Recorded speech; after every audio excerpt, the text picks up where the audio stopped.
I'm the chairman of the session, and also I happen to be the first speaker, so let me introduce myself.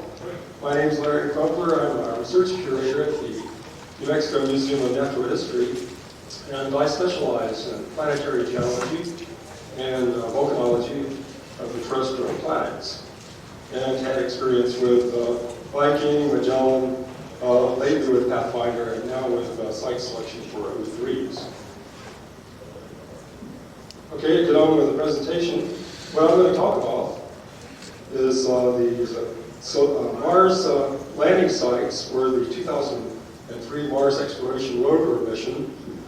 And basically what I want to talk about is the overall search process and the validation process. As soon as my first slide comes up. And what I'm going to do is basically sort of run through just a short recap of some of the material that Holloman went over this morning in the earlier session. And then I will basically get into a little bit more about exactly what we're doing to select the landing sites. We have the lights down a little bit. Is there someone controlling the lights? Yes, I'm using the... I always know. I can see it perfectly fine.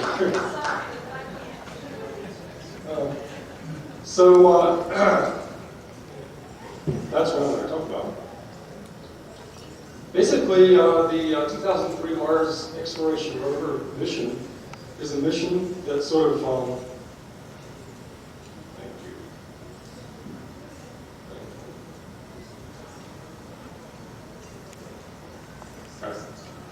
getting a little technical details there. It's a mission that sort of replaces the former Mars 2001, subsequent revisions of the entire Mars exploration program over the past couple of years. And the concept is basically two rovers sent to Mars. They arrive in a manner similar to the Mars Pathfinder with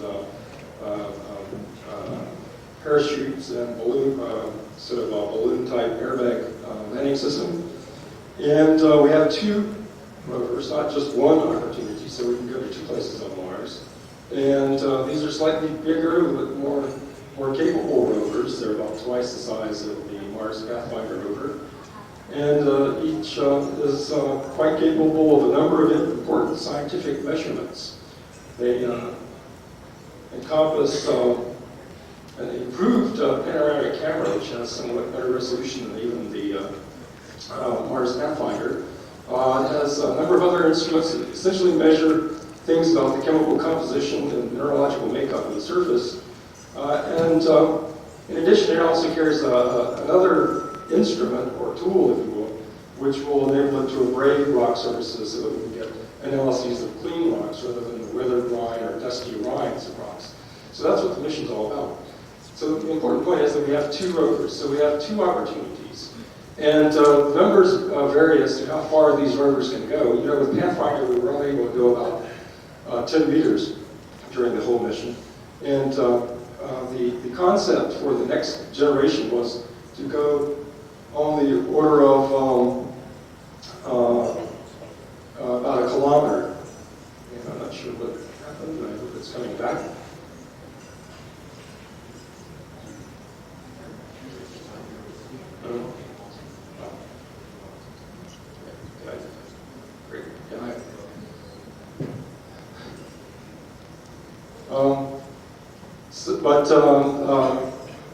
As of January, we're still talking about the rover moving about 100 meters across the surface of Mars. We thought that was pretty realistic, but I noticed this morning that Holloman was talking about a kilometer again, so that number keeps going back and forth. So it remains to be seen exactly how far we ultimately do go. And I think sometimes we tend to be a little bit more optimistic about how far we can go, especially when there are lots of things to look at along the way. We tend to get stopped every few tens of meters and investigate things. 5 instruments, and the other thing is that the rovers will be widely separated on Mars, so we'll go to extremely diverse terrains, hopefully. And basically, these rovers, they're unlike the Pathfinder in that they don't basically communicate with a base station, that is the landing site. they basically are the landers themselves. They land in a pedal-type, unfolding pedal-type arrangement similar to the Pathfinder, but then the actual communication with Earth is from the rovers themselves. So these are independent, autonomous rovers in that respect. And of course, they're proposed to operate up to 90 Martian days, and so this would take it into late 2004, with a launch in sort of the mid-June of 2003, or thereabouts. Okay.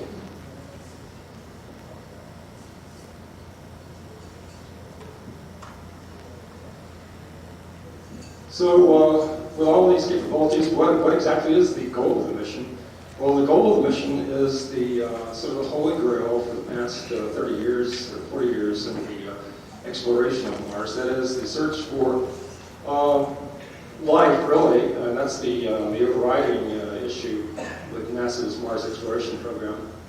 And but the scientific quest for this mission is basically the history of the climate.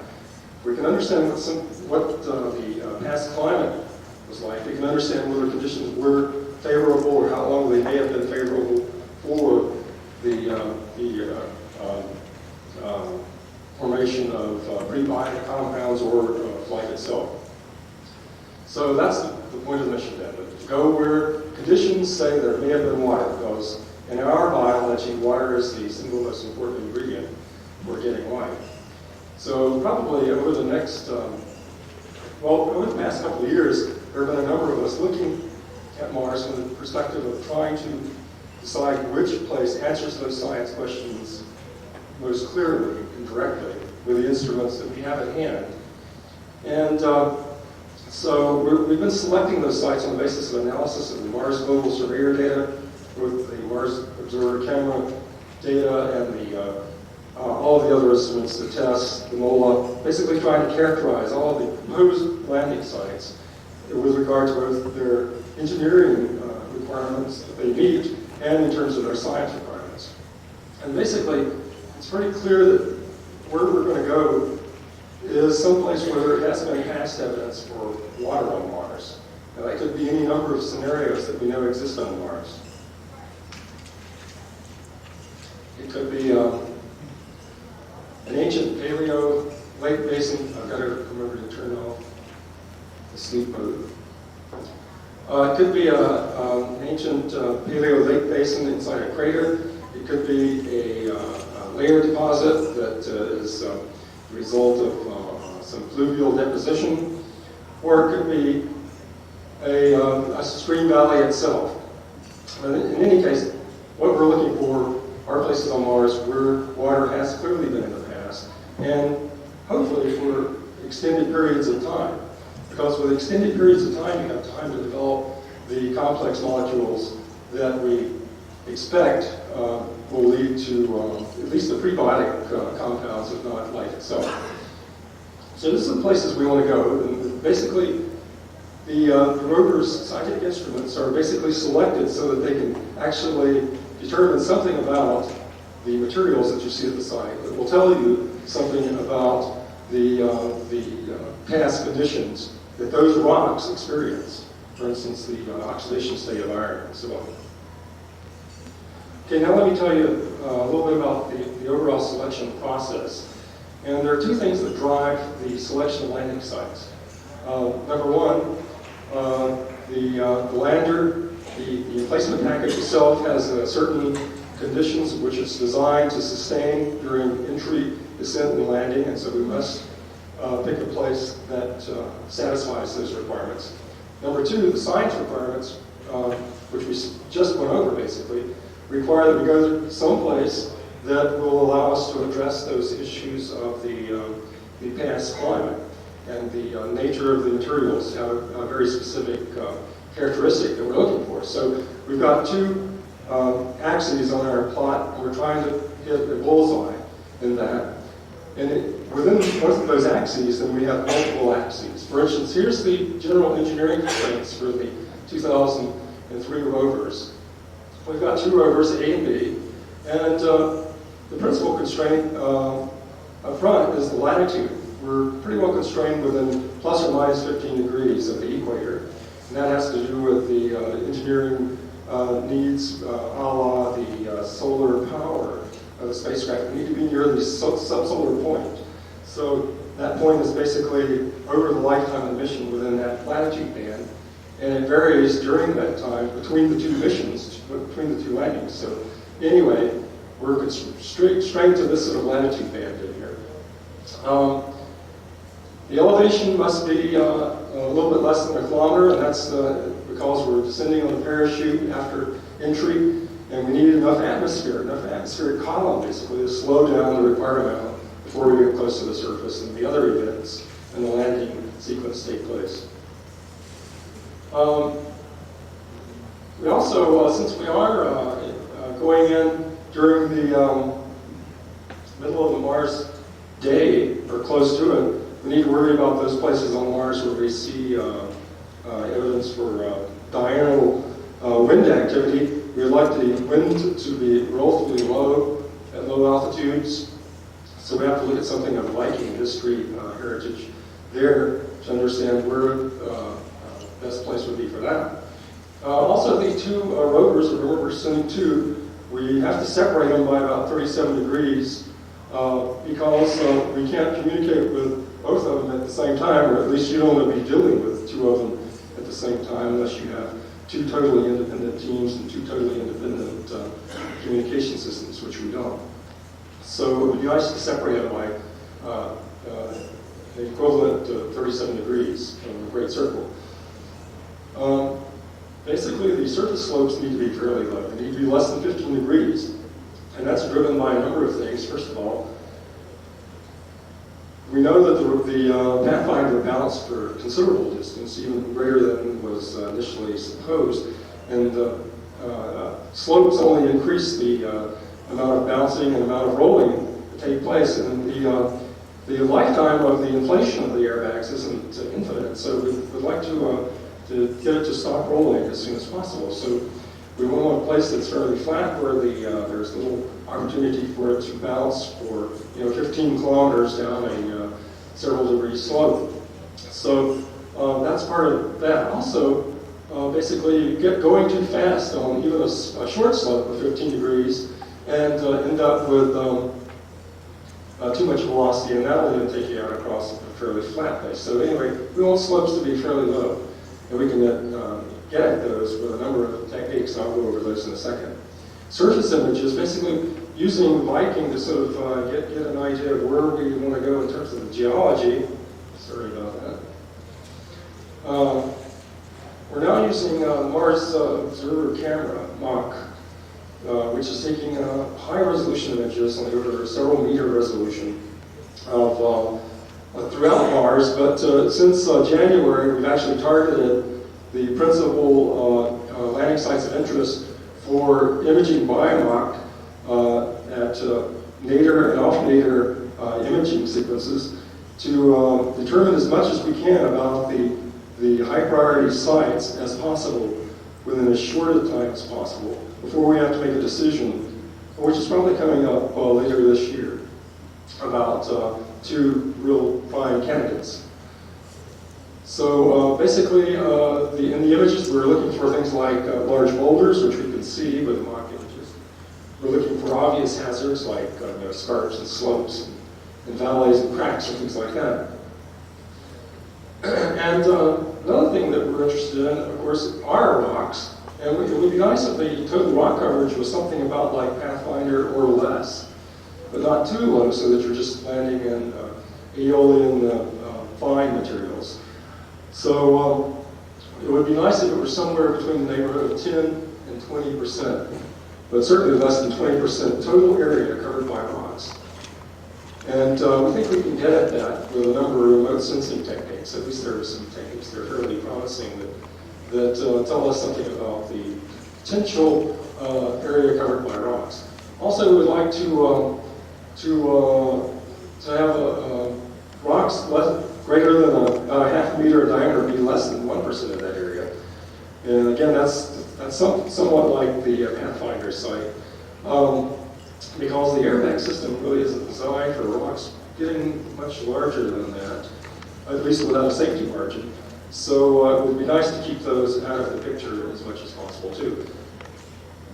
And that's a whole science in itself, basically the distribution of rock sizes on surfaces, and it's not well known, and there are a number of people working on that problem right now. In other words, given that you know the distribution of rocks in one size range, you can't really predict in all cases what the distribution is in another size range. So if we can see big rocks in the Mars Observer camera images over a certain size range, it doesn't allow us necessarily to predict how many big ones there are, or smaller ones, but big ones there are, below the limit of the resolution.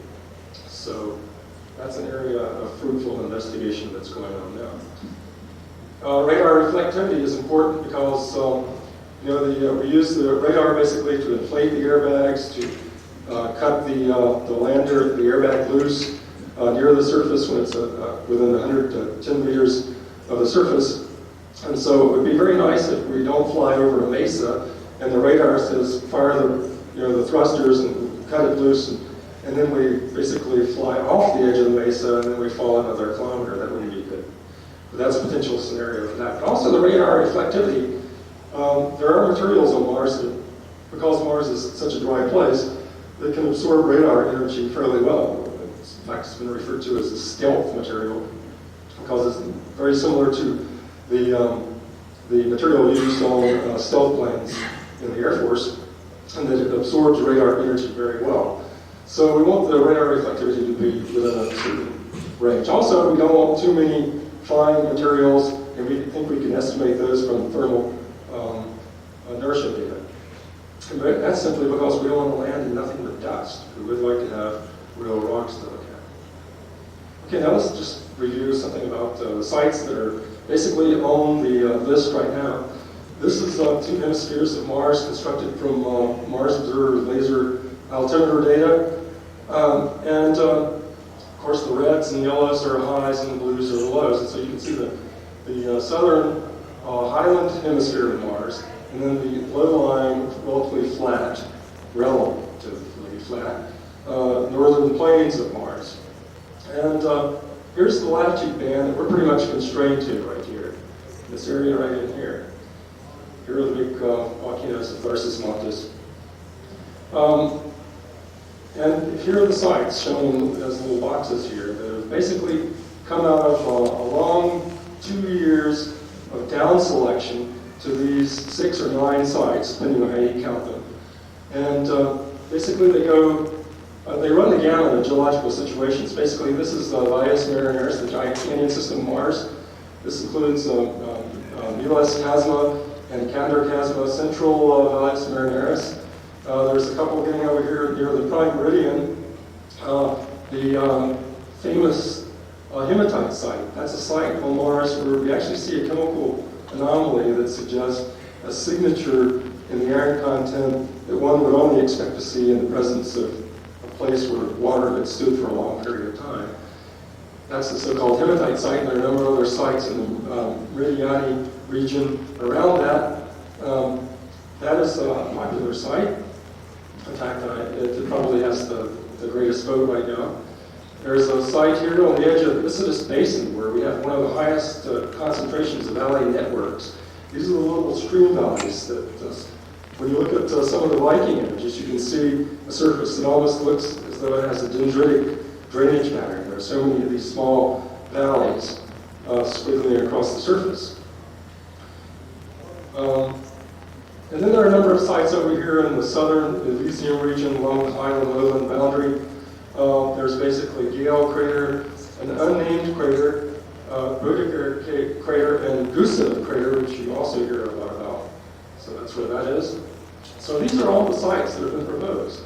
And each one of these sites has someone or some group, or some institution in some cases, that have been really pushing for that particular site to answer the science goals and also while trying to fit inside the engineering constraints.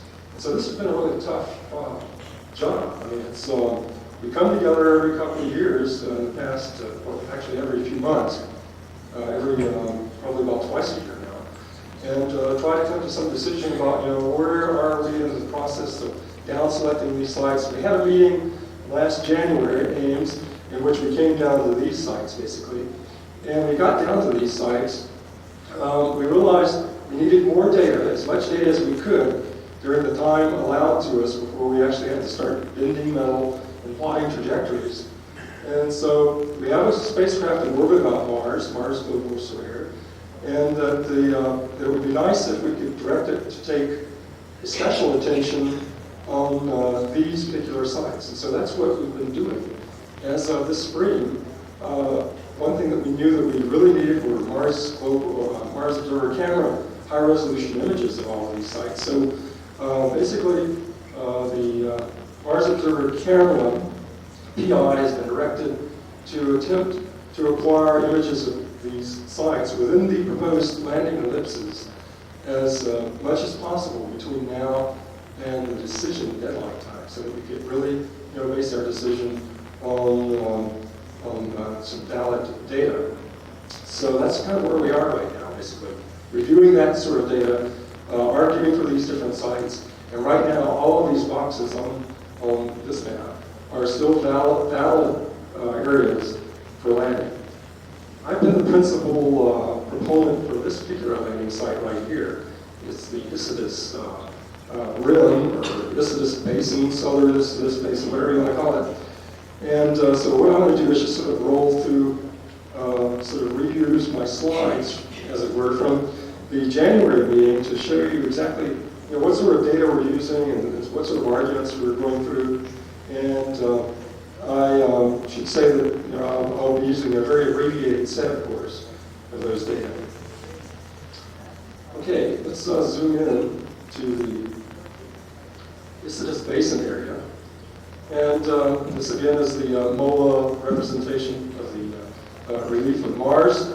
And basically I've been proposing this particular area of this basin because essentially there's evidence for a long period of fluvial activity.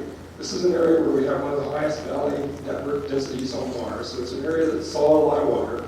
There are a number of paleo lake basins, that is, a lot of these valleys go into small impact craters that then have outlets that then drop down to a lower level. So these were like, a garden, a terraced garden, basically on Mars, of water at some point during Mars history. And the lack of any catastrophic erosion, but rather small valleys that basically have meandering channels in the bottom of vast flood plains, if you will, are pretty well, the sort of thing that we expect for long-term presence of water rather than some sort of catastrophic flood. So this is an area that saw water for a long period of time. And the water was working its way down the highlands, down towards ISDC basin. And when we were still looking at the Mars 01 mission, we had landing ellipses that were about 26 by 10 kilometers in diameter, so we could fit them inside individual craters on the highlands where we knew there were paleo lake basins. But with the advent of the Mars Exploration Rover 2003, our ellipses got rather large. In fact, at this latitude now, for the Rover B, the ellipse is on the order of 286 kilometers long. And even for A, it's 160 kilometers long. And they're oriented slightly different due to the differences in types of entry to Mars and arrival at Mars. And so basically we had to move off the highlands and go into an area where we could fit those ellipses in areas that satisfy the engineering requirements. Okay, so what I'm going to do next then is just show you the sort of data we're stepping through. Keep in mind this crater right here. Basically, you'll see this crater over. This will be your reference point. Here's the highland lowland boundary right here. And I'm going to show you a geologic map of an area that kind of covers this whole region right in here. Show you what a geologic map looks like of Mars and the type of map. This is a fairly large image, so it takes a little bit to load. When you do geologic mapping of Mars, you take image data and you basically identify different types of terrain characteristics that you can reasonably ascribe to different types of geologic processes or different ages of geologic materials. And that's what this is, basically. For instance, the impact crater, here's that big one again, are all shown in yellows here. The brown colors are areas of ancient highland material. We think these are the areas that saw the most heavy impact bombardment over the early history of Mars and are now very degraded in massif-like terrains. The blues here are areas that are basically relatively flat lying that appear pretty much like the sediments that fill the basins in the Basin Range, for instance, here in the southwest. It's basically material that's filled in below spots.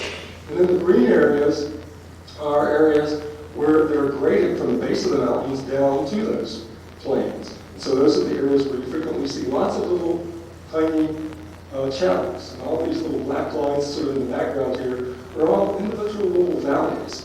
Some only several hundred meters across, but many on the order of a kilometer across. And they're all basically working their way towards drainage systems that work their way integrated out towards the lowlands. And then basically this purple area is the region where they basically deposited whatever it is they're transporting in terms of sediments onto the margins of the plains. So the concept for these landing sites is this is an area that saw water for a long period of time. We had many basins that were filled with water, and there was apparently repetitive wetting of the environment, which is very important for the development of prebiotic compounds. And so any sediments that were washed out of here and are deposited down here are good things to go look for if you're looking for evidence for complex molecules. Here's a close-up view of the two landing ellipses and sort of the general terrain characteristics and within the target ellipses, and the sort of things we're looking for. At this scale, what you would look for are the presence of craters. You want to have very few craters because, like it or not, one day we're going to land inside a small impact crater, and it's not going to be any fun because, I mean, you've all been in a meteor crater, and you can imagine how much you can do if you're in the bottom of a meteor crater. Well, Hort over here will tell you quite a bit, so that may not be so bad. But a lot of us would like to stay out of these guys, at least for the time being. So that's the sort of thing you look for. You look for a few of those. There are a number of small knobs here that are basically remnants or outliers of this highland terrain. That's about all you can see in the Viking data. So you want to have high-resolution images. So what we have been doing is looking at the Mars Global Surveyor camera images. For instance, there are a number of images that now cover this area. But here's one, for instance, of this area out here. If you look at it close, it's about 2.5 kilometers across. Mars Global Surveyor, Mars Observer camera image. This is the sort of thing we're looking at to try to determine, is the terrain really safe? And what you're looking at here is one of these little knobs that you can see out here. You can't actually even see this one in the Viking image. There it is. It's a little knob, presumably an outlier of the highland material. And it's a fairly smooth, rolling terrain. It has the usual expected number of small impact craters, so that's the type of terrain you'd like to see in terms of your lander. So that's good. Now, another type of data we're using is remote sensing characteristics.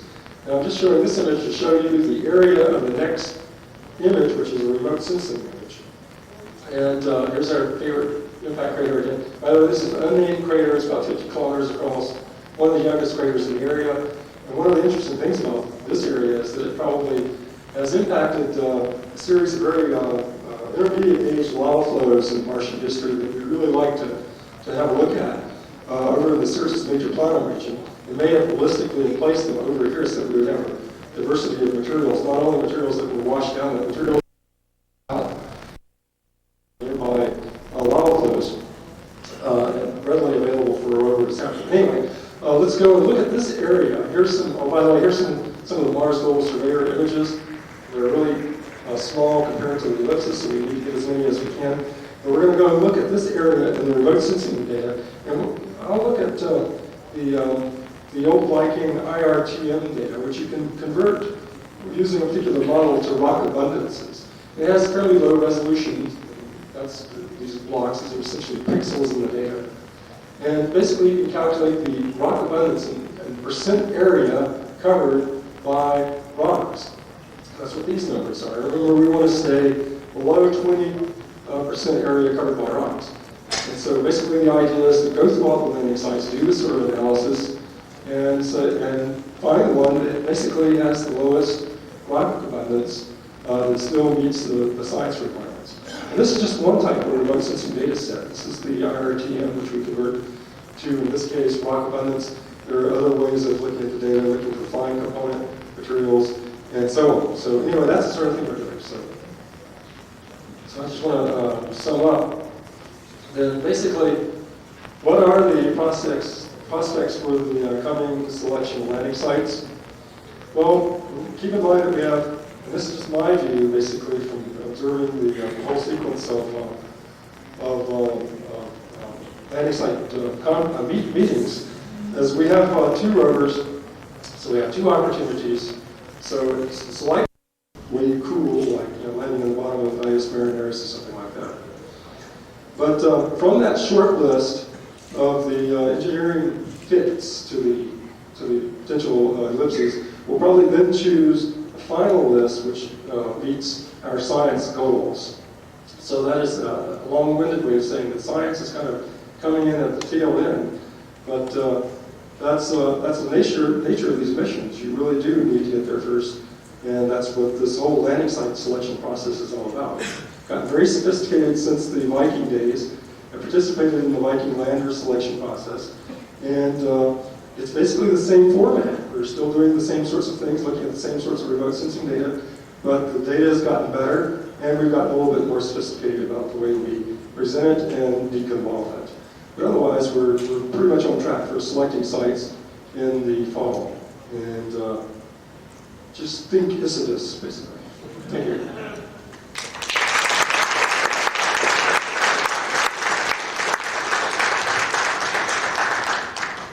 Okay, just one quick question, because I want to make sure that everybody who's here to listen to the next week, maybe two quick questions. How does the materials you see at this ISDC landing site candidate region compare with those selected for the British Beagle 2 rover somewhat to the northeast, or lander, not rover? Yeah, that's a good point. The British Beagle lander was recently selected to land in ISDC Basin, and they're kind of out to the north of those ellipses that I was showing you, to the north and east actually, almost over to the east rim, and they're way out into the basin. And that particular area is really whatever the basin materials are made out of.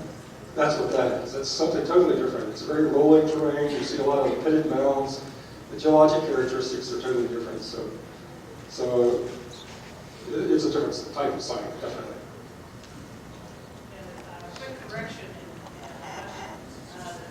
Sojourner went 100 meters and just turned around the sand, so it never got 10 meters away. It did go 100 meters. Right. So 100 meters isn't going to be very impressive for one of these big rovers. Yeah, but at the same time, I could well imagine that we could go a kilometer in a circle too.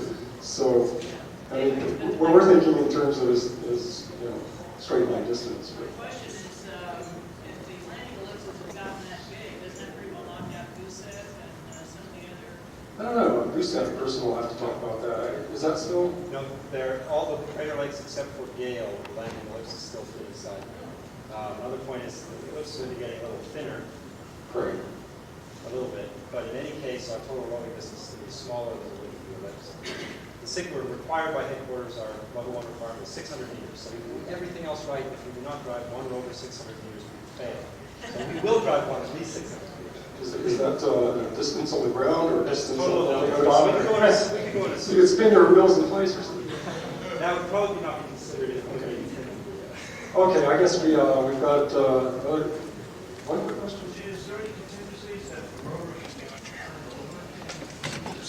Here's your engineering person. If the rover gets turned over, what's the contingency? we do Trey. We do have a dead turtle mode. Turtle mode, yeah. The next speaker hardly needs a introduction.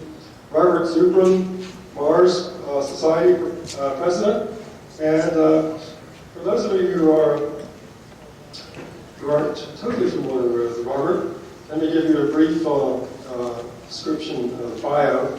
He's the principal author of Mars Direct, which is basically a plan developed by a small team at Martin, Marietta that could sharply cut costs and send a group of Americans to Mars within 10 years of launch.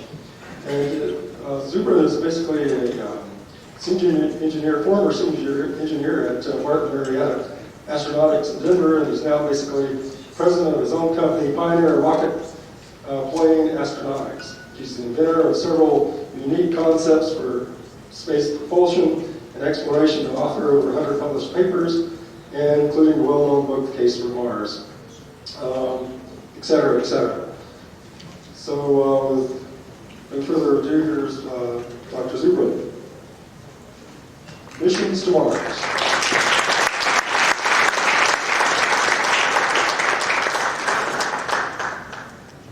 I'm going to talk a little bit about missions to Mars, but what I'm mostly going to talk about is what you can do to make humans to Mars a reality, and what a group of people are doing to do that, and how you can help make that happen. Because I've given the talk here a number of times on how the Mars mission can run. Those of you who don't know how to do humans to Mars with near-term technology, there's an excellent book on the subject called The Case for Mars. There will, in fact, be copies here, right in the back. See it at the end of the talk. If you want to buy it, I'll sign it. Also, my newer book, The Entering Space. And now's the time to buy it because there's going to be a third book out in July, First Landing. So you want to get these done now. Okay. But with that said, look, briefly, from a technological point of view, there are a number of problems associated with getting ready to send humans to Mars. But if you look at the problem overall, without going into any detail here whatsoever, it is very clear that we are much better prepared today to send humans to Mars than we were to send people to the moon in 1961, when Kennedy started the moon program. And we were there 8 years later. Okay? And so really what we're lacking here is political leadership. Okay? And it was a strength and a weakness of the space program in the 1960s. The strength was they had political leadership. The weakness was it was all top-down. There was really no organized space movement. And so when the leadership top-down decided to turn it on, it went on. And when they decided to turn it off, it went off. And the thing was done on their terms, not on ours. Okay? We don't have comparable political leadership today, I would argue, to John F. Kennedy. Nevertheless, humans to Mars is so much more obviously possible now than reaching for the moon was in 1961, that I think that if sufficient popular support is made manifest, that the political infrastructure, the political superstructure can be propelled into motion, and such a program can be initiated and then sustained right through to colonization, because the same movement that creates it will sustain it. So it is for that reason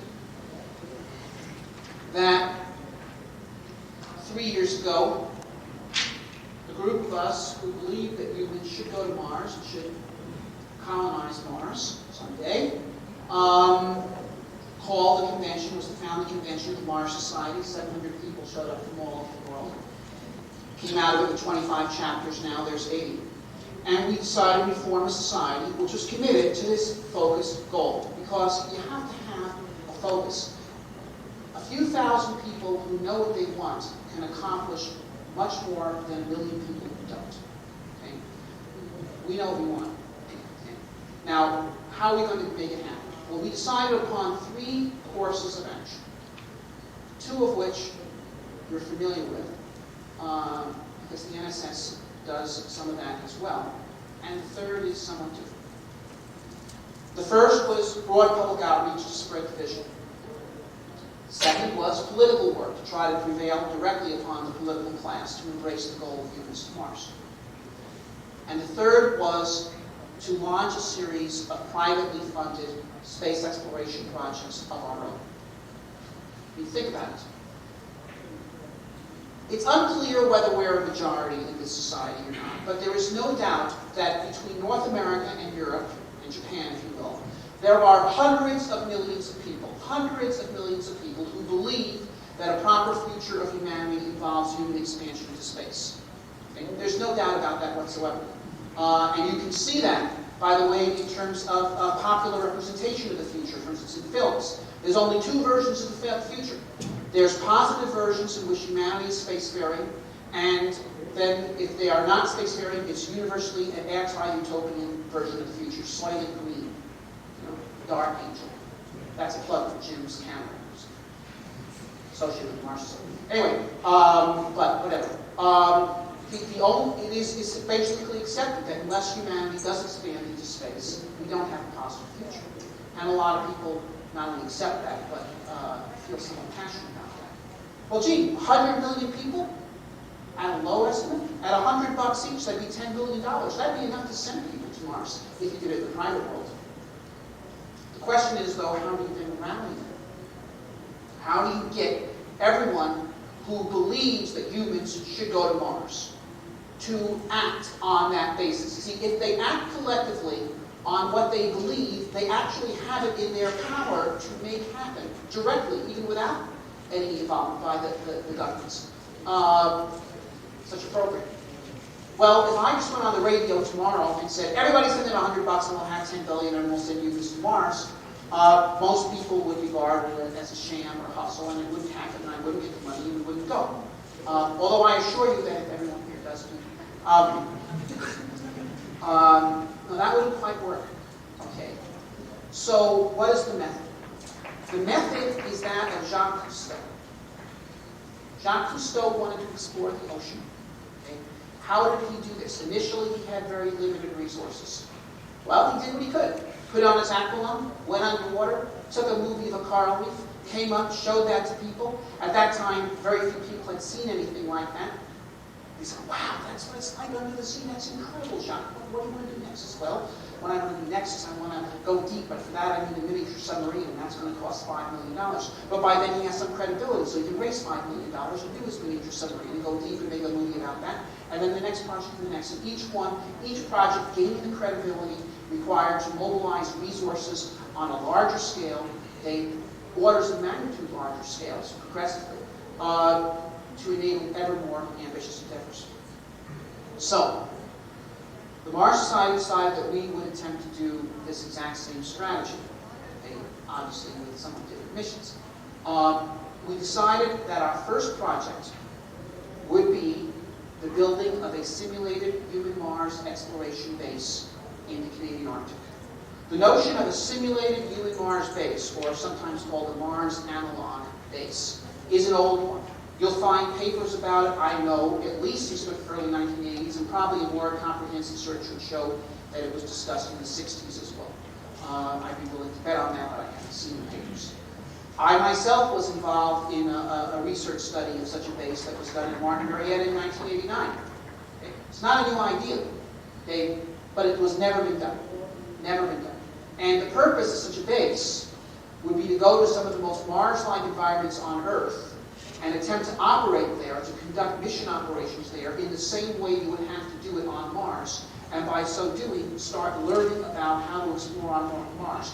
Learn the craft of mission operations. Learn the craft of combined operations. You know, it's a classic military problem. How to combine in action different arms that have different capabilities, infantry, cavalry, artillery, or in the modern age, tanks, helicopters, fighter bombers, artillery, whatever. How do you make these things all work together in symphony to achieve the maximum possible result? Well, a Mars mission is a similar problem. You have the crew in the Mars base. You have pedestrian astronauts outside. You have astronauts operating at long distances in pressurized, but perhaps somewhat slow-moving and clumsy, heavy pressurized rovers. Astronauts operating in equestrian fashion on unpressurized light vehicles comparable to ATVs. You have mission control. You have the terrestrial scientific community at large. You got telerobots on Mars. You got orbital spacecraft in orbit. How do you make all these things work together to achieve real exploration? Because if you're going to spend all this money to send humans to Mars, you want to be effective when you're there. Okay? And there's going to be an art that has to be learned. And that's the purpose of a Mars analog base. Okay, very well. The concept, just for the record, was proposed to us by Pascal Lee, who may be speaking at this conference later in the day. He was going to speak earlier, but his plane was delayed. Pascal's a NASA scientist, and he had been conducting geological research in a place called Devon Island, 75 degrees north. Devon Island is a polar desert with a meteorite impact crater in it 20 kilometers across. Okay, that is 23 million years old. It still looks very much like a crater, like you see on the moon. The island is almost completely unvegetated. It is completely uninhabited. It's the largest completely uninhabited island in the world. It's about the size of Sicily. And Pascal and some associates have been conducting field research there to learn about Mars through geological comparison. Because many of the same geological processes that are believed to have occurred on Mars should have occurred on Devon and vice versa. So Devon, in a sense, is a large-scale geological lab reproducing Martian phenomena. There's a lot that could be said about that, and perhaps Pascal will go into that in his talk. But what he proposed to us was that we establish a base there so that we could continue that exploration, but do it in the same style and under many of the same constraints that humans would face on Mars, and by so doing actually not really learn about Mars, but learn about what it's going to be like to explore on Mars and start encountering the problems and devising solutions. And then also clearly at the same time, while undertaking this activity, we would have the effect of making Mars exploration somewhat more sensuous to hundreds of millions of people around the world who could read about it or otherwise hear about it through the media, and by so doing spread the message. So that was the project. And it was essentially universally adopted by our steering committee in preference to other projects that we had been considering at that time.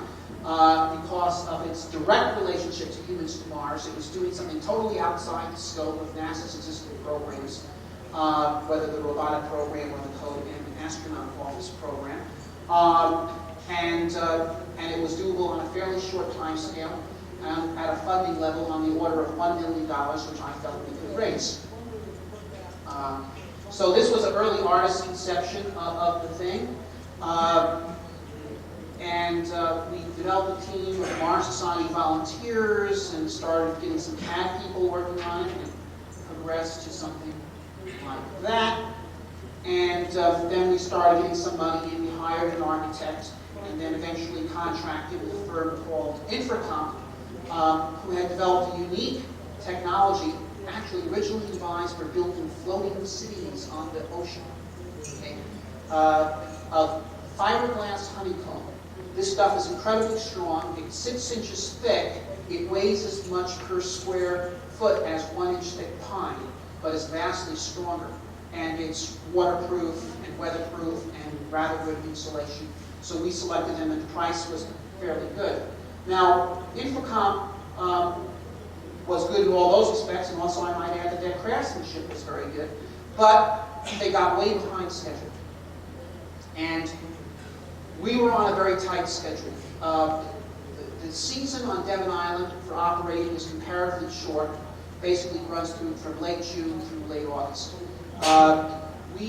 There's no airport on Devon Island. There is an airport about 130 miles away at another island in which there's a base called Resident Bay. And you can fly in there with a substantial airplane. But to get from there to land on Devon, you can only go in a Twin Otter, which is much too small to take the parts of the have. So we contracted with the U.S. Marine Corps to have them deliver parts of the habitat to Devon by paradrop from C-130 Curtis. Okay? And they were going to have to leave Montfort Field in California by no later than June 28th. This whole thing was very tightly scheduled and organized and so forth. And that meant we had to have the stuff shipped out of our factory. It had to be on the truck by June 26th. And in early June, Infracom had only produced about 2/3 of the stuff, and people thought there was no way that we could get this done in time. And, well, first recourse was to spend more money. I hired additional workers from a company called Mesa Fiberglass, put them on the job. It wasn't enough. I sent down workers from my own company. It wasn't enough. So we mobilized the Mars Society chapter in Colorado, and we had a dozen people working down at the factory there for 2 weeks without pay. Here they are the night before the ship out, getting the stuff ready to be shipped. Working through the night, through the rain, to get the stuff out in time. This was the first miracle of the program, which was literally, for those of you acquainted with military history, I call it the taxicab army, which achieved the first miracle of this program, which was actually getting the thing out on time. So we got it out on time, and we got it to Moffett Field, and it was flown to the Arctic. And then we had a series of paradrops done by the Marines. Now, there were going to be 7 paradrops in all. The first 6 went okay in the sense that the stuff got to the ground without being destroyed. But most of it landed all over the island, some a couple of miles away from the construction site, others several hundred meters, typical distance, half a mile to a mile. A lot of these components were quite heavy, 750-pound wall panels, 350-pound dome sections, etc. But there it was. They got to the ground, some of a little bruising, nothing that serious. But then the last paradrop occurred. And this one was a disaster. What we had,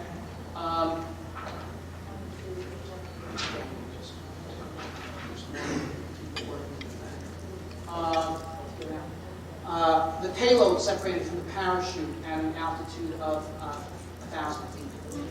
And so it hit the ground at several hundred miles an hour. That one did hit the construction site, very active. It was right on target. And what was destroyed was the fiberglass floors for the habitat were completely destroyed. The trailer that we had shipped to the Arctic to move things that might have fallen far away from the construction site. We figured that some of the payloads would fall far away from the construction site. We didn't figure that all of them would, or virtually all, which is what happened. But the trailer was destroyed. And then, most critically, the crane. In fact, the crane that you just saw, the blue steel assemblable crane that was needed to erect the habitat was completely destroyed. And with the loss of the crane, the trailer, and the floors, the construction crew that we had flown to the Arctic to build the hab deserted. Okay? They said, you can't build this without a crane. We're out of here. And they split. Okay? So there we were with no floors, no trailer, no crane, and no crew. And so it really didn't look that good. And in fact, one reporter who was up there came up to me and said, so Dr. Zubrin, how would you compare the failure of your program with that of the Mars polar lander? And what I said to him was, well, there's a similarity in that we both hit a rock. But the difference is that we have a human team on the scene here, and we're going to find a way out of this. And so we set ourselves to work to find a way out of it. Here, this is Devon, and this is the view, actually not from the construction site, but from the edge of the ridge the construction site is on, looking down. There you can see some wall panels in the distance. And this is surveying some of those panels. Me, Pascal Lee, the project scientist, and Frank Schubert, a Mars Society member from Denver with a lot of construction experience. Well, what we decided to do was this. First of all, we built a new trailer out of wood. There it is, out of wood and parts of a wrecked baggage cart that we got out of Resolute Bay. So there it was, and absolutely incapable of carrying these kinds of heavy loads over this terrain. It continually fell apart, but we continually nailed it back together again.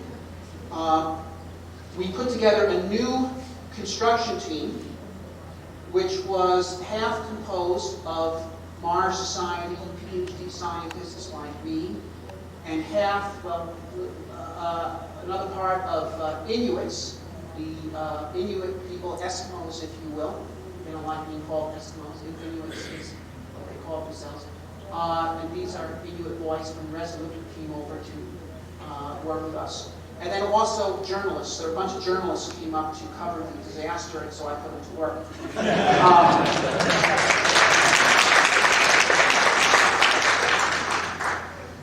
And with this new team and the trailer, we set to work hauling stuff.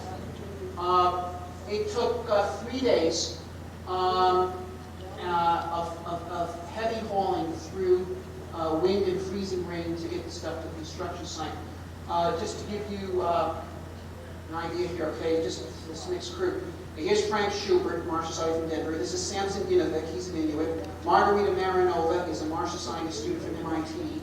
George Martin is a flight surgeon associated with the NASA astronaut office at JSC. It's just everybody's pitching in. And this just went on for 3 days of this kind of just pushing and hauling. This gentleman way back here in the yellow part that is not in Inuit, he's Japanese. He's from Japanese public TV. And there he is, working with the rest of us. I guess that's me.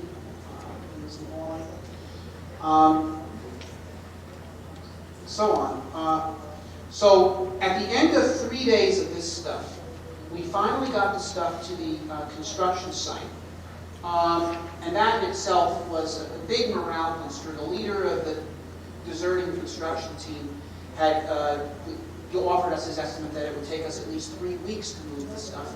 We did it in 3 days. And so here we are, thumbs up, we have all the stuff at the construction site. Now, at this point, you can see the weather is becoming a little brighter. And indeed, at the end of the 3rd day of the hauling activity, the weather did clear. The wind dropped, the rain stopped, the clouds dispersed. It was about sunny, maybe 35, 40 degrees, and no wind. And it doesn't get any better than that on Devon Island. So we had us putting together a couple of panels here. We had a meeting that night. There isn't really a night, but at around 11 p.m. or so, after conclusion of work, to decide what to do. And this is actually John Kuntz. He's the fiberglass man from Infracom. Me, Pascal, Frank Schubert. John Scott is an Arctic Scout. His wife, AC, is a carpenter. Having a meeting, late night meeting in the mess tent to work out a plan for erecting this thing without a crane. And we realized we weren't going to get any better window than this because trying to erect these big panels, which are 20 feet long and 7 feet wide and weigh 750 pounds, if there was any wind and without a crane, that would have been impossible. But here it was, we had no wind. So we decided to go for it. And because we didn't know how long this window of good weather would last, we instituted a 14-hour work days in order to try to get it built before the weather turned bad again. So this is how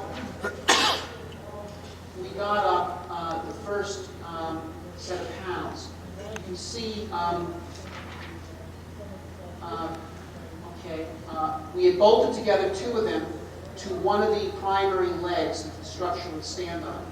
And then we took one little part of the crane that had survived,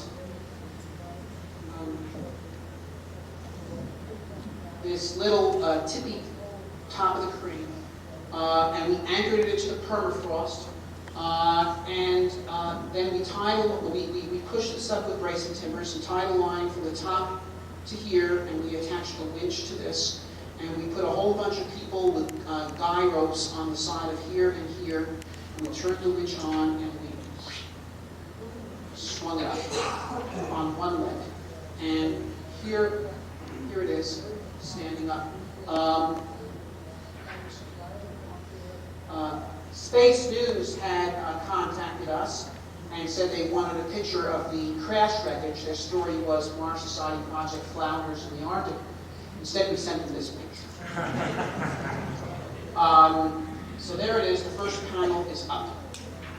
Okay. Now, how to get up? Well, here's some people doing some stuff at the top of the panel. Now, how to get up the rest. What we did was we built a jig, basically a small wooden shelf, with its bottom right where the bottom of the panel should be. And we put a panel on it, its edge on here, and we took this scaffold and we brought it over here, and took a block and tackle and tied it to here up and down, and put a whole bunch of people on guy ropes and swung it up. And so that's how we did it. We just kept on moving the scaffold around, and one panel after another was brought up and swung into place and then bolted in place. And then after you get a couple of panels, you push up a leg. So you catch, here's a leg being raised, Iwo Jima style here. And being pushed into place, bolt that on, then panel, leg, panel, leg, all the way around. And so finally we had all 12 panels up and discovered that it didn't fit. Because it was impossible to do any kind of precision work under these conditions. You couldn't even put a chalk line down on the ground. So what we did was we jacked the entire structure up on high lifts, and then we wrapped a strap around it and took a come-along and squeezed the whole thing in. Squeezed the whole thing together, and then bolted up those two things and zipped it up, and so we had the primary cylinder done. So here's the team that was there late at night. We finally got the last bolt in, and we were pretty happy then. We got drunk that night. So then what we did was we got wood from Resolute Bay and started making floors.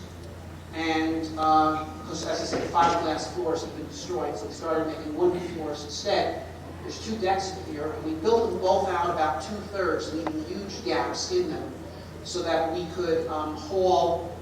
What we did was we transported the dome sections that weigh about 350 pounds each. We pulled them under the habitat, put a block and tackle up on the second deck, and started hauling them up through the floors onto the second deck.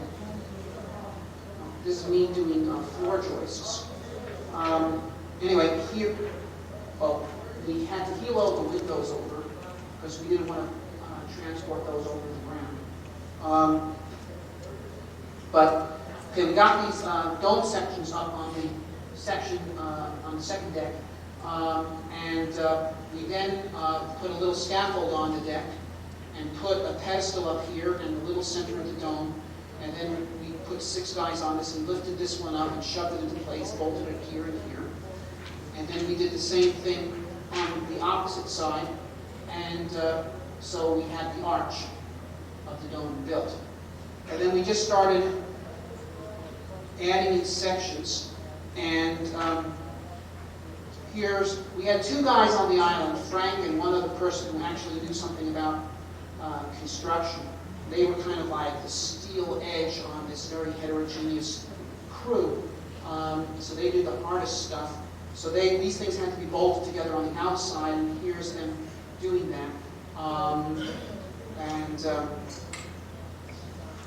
This is me in a comparatively safe and easy position of just passing the nuts and washers and what have you from a position inside. And then finally,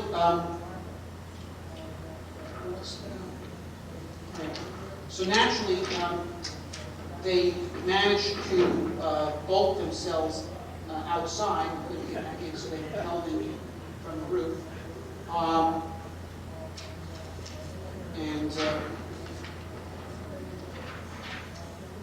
Here's us celebrating after the dome was finally completed. The very night that we completed the dome, the wind and the rain came back. And so we really got it done just in time. If we had not moved as fast as we did, it would not have been completed in time. So then there was a couple of more days of building out the interior, and then finally we had a commissioning ceremony, and here's the first crew about to enter the HAB. As Pascal Lee, Charles McKell from the British Antarctic Survey, Mark Boucher of the Mars Society guy, actually our webmaster, Frank Schubert, and me.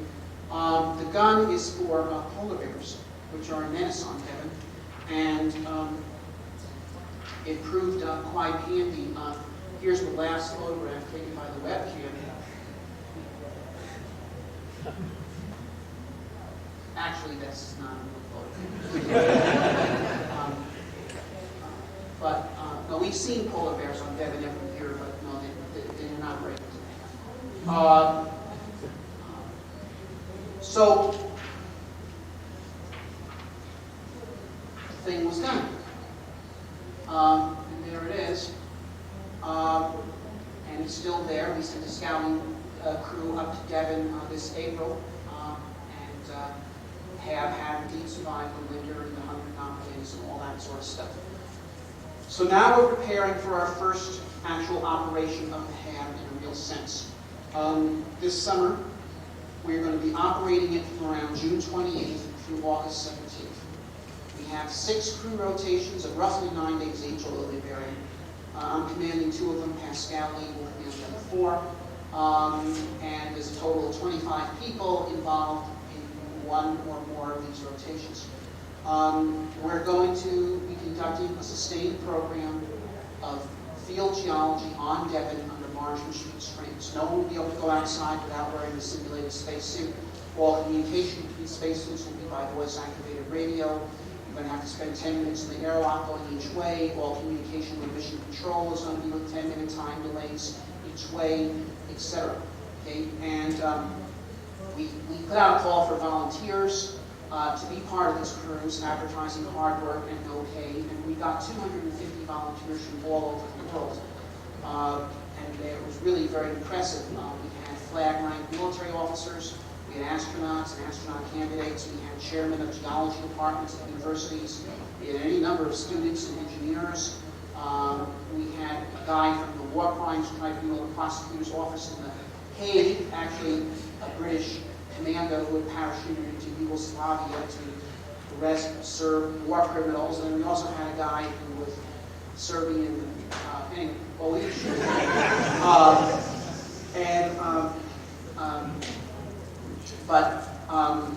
but it was a very interesting group. So we're going to be up there, and media attention on this is going to be intense. We have the Discovery Channel is going to be with us there all summer. Newsweek's coming up, Popular Science, the BBC, CNN, Stern from Germany, and so forth and so forth. It's quite a list being rotating in and out.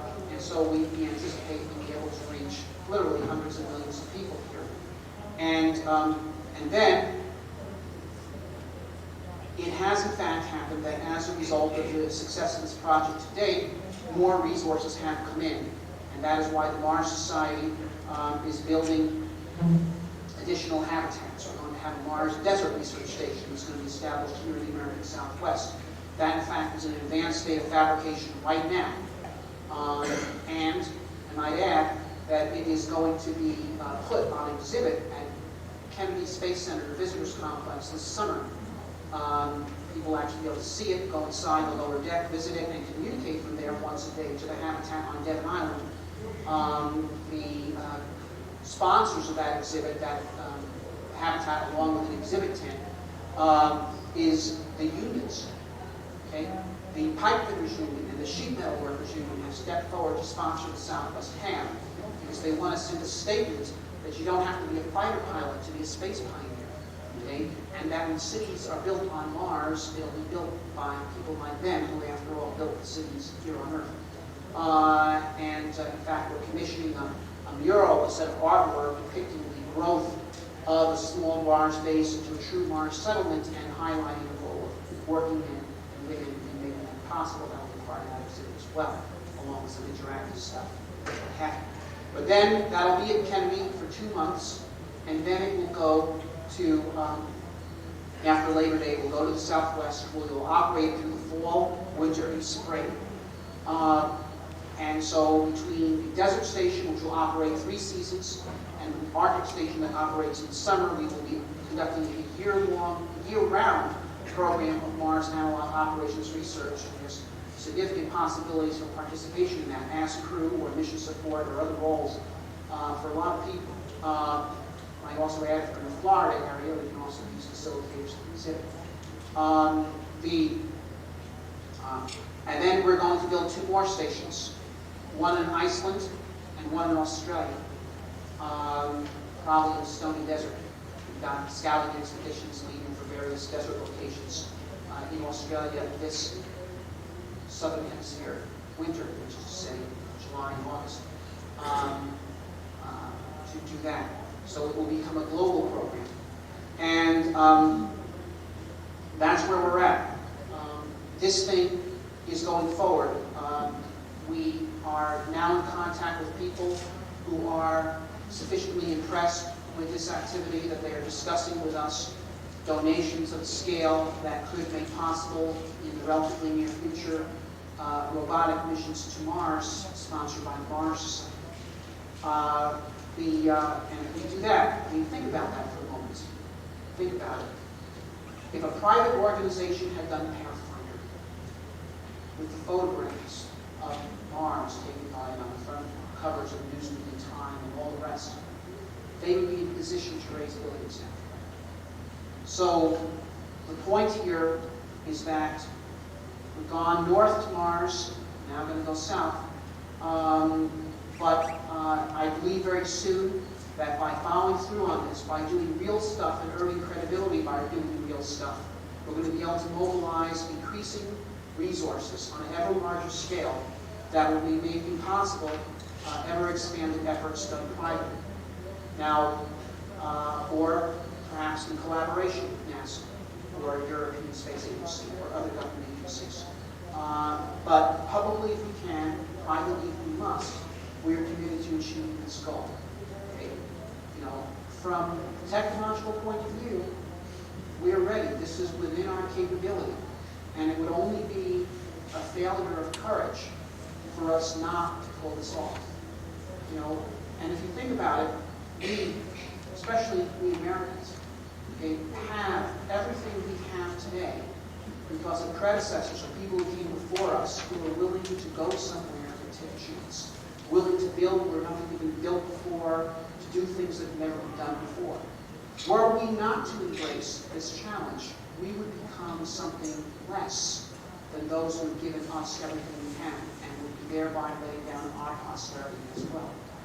And that is something that we cannot afford to do. So we're ready to take on this challenge, and I invite you to join us. The Mars Society is having its international convention in Stanford, August 23rd through 26th. There's information about that on the website at marssociety.org. I hope to see you there. I hope you join this project. Thank you.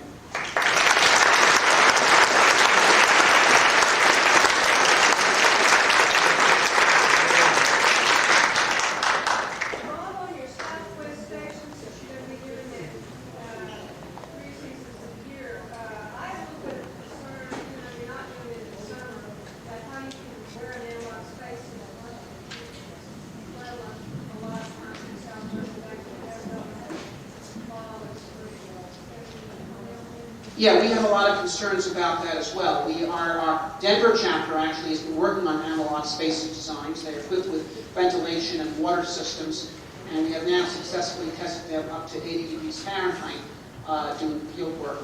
I wouldn't want to go too much beyond that. So depending upon the site chosen, that could constrain the part of the year that we go.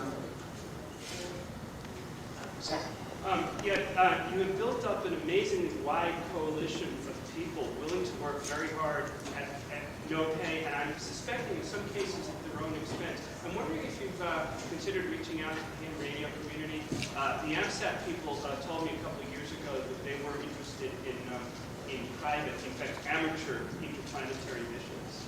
So you Well, we haven't reached out to them yet on the planetary mission because we have not yet initiated a planetary mission, although we will when we do. We have a number of very serious hams are active in this program.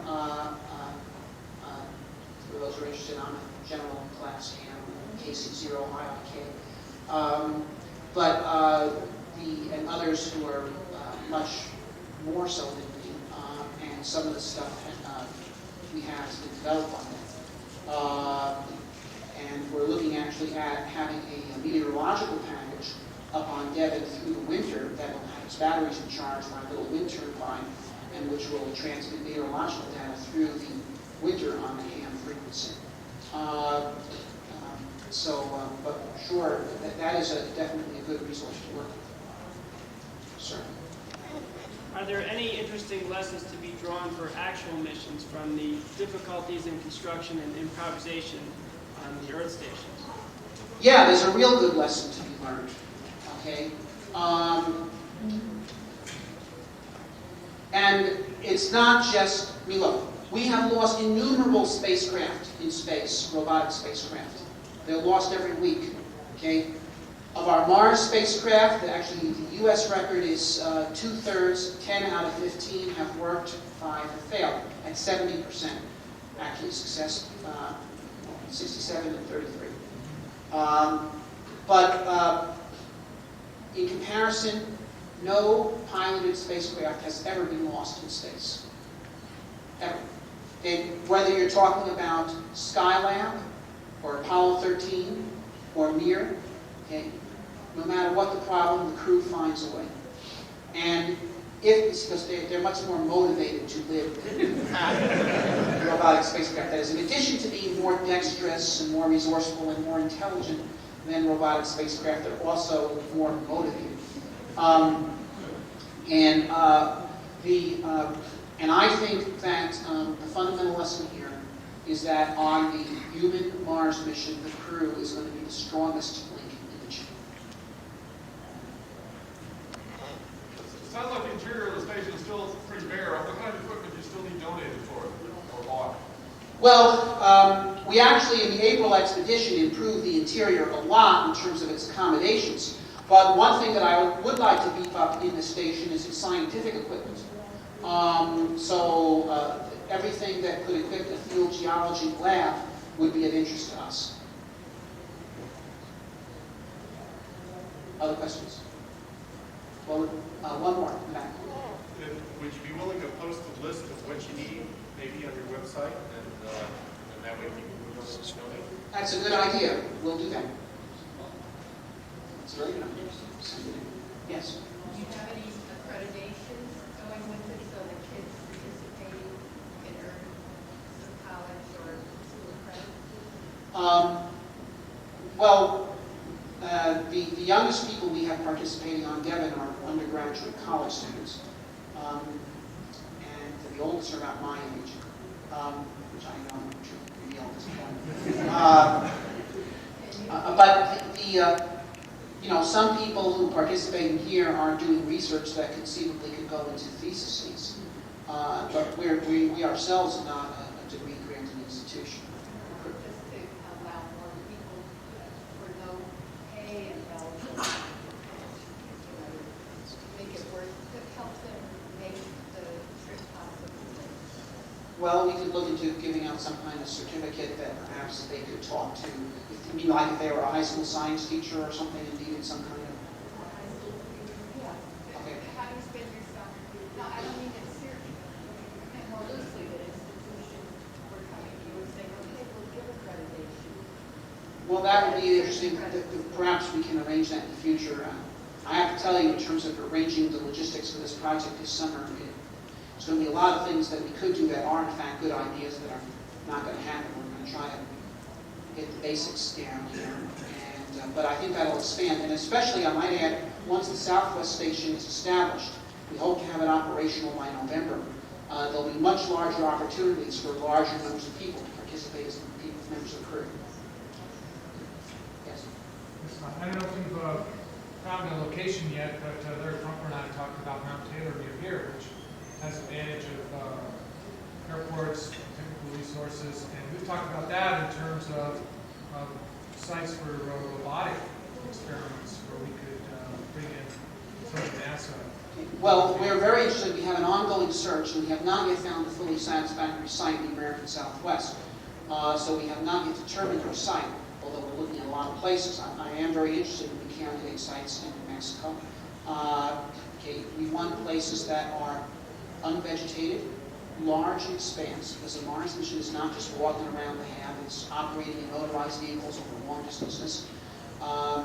Varied geology to give the crew interesting research targets, as untouristed as possible. And yes, we would prefer that it not be excessively hot. For example, I mentioned it is hot, but it doesn't have to be as hot as Death Valley. There are places that are not as hot as that in the Southwest. So there's a variety of things. And we would like to be, well, not necessarily universally trafficable in ATVs, but trafficable enough that you can get around. There's certainly plenty of places on Devon which are not trafficable by ATVs, but you drive to there in an ATV and then you walk. But yeah, you say Mount Taylor? Does that fulfill all those requirements? It's really tough. I actually thought about this following out. It's really tough. It doesn't have this picture. It's a very low level. Right. I don't think we're going to find many places in the Southwest that are entirely unvegetated in the sense that Devon is.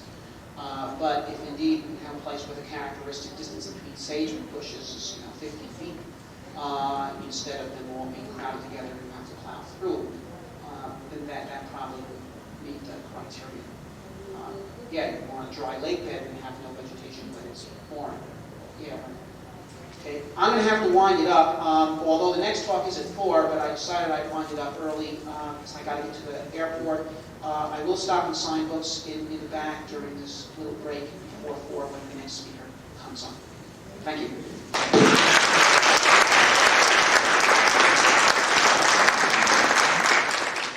The next speaker is Horton E. Newsom.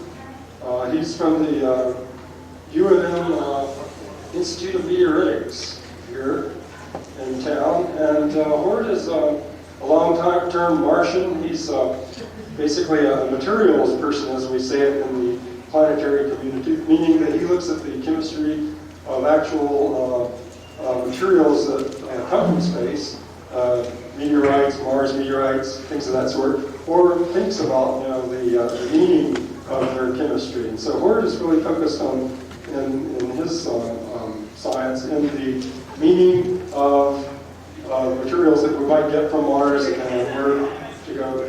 And Hort has these excellent scientific props here. Anyway, so Hort's presentation is, where should we look for life on Mars in case of a large impact? Thank you. Well, this is a real pleasure to be here. And before we turn down the lights and start in on the slides, I wanted to show you the scales that we're dealing with here when we're going to actually be exploring Mars. And Mars is relatively small compared to the Earth, but if you look at it, actually the surface area is about the same as that of all the Earth's continents. So even if you take the territory, say, in the southern hemisphere of Mars, then you're just talking about the area of Asia and North America. So if we want to decide where to go on Mars, we have a very big job ahead of us to pick the right spot. As you heard, even finding a spot to put one of Zubrin's southwest site is not so easy. So looking for landing sites is a difficult chore.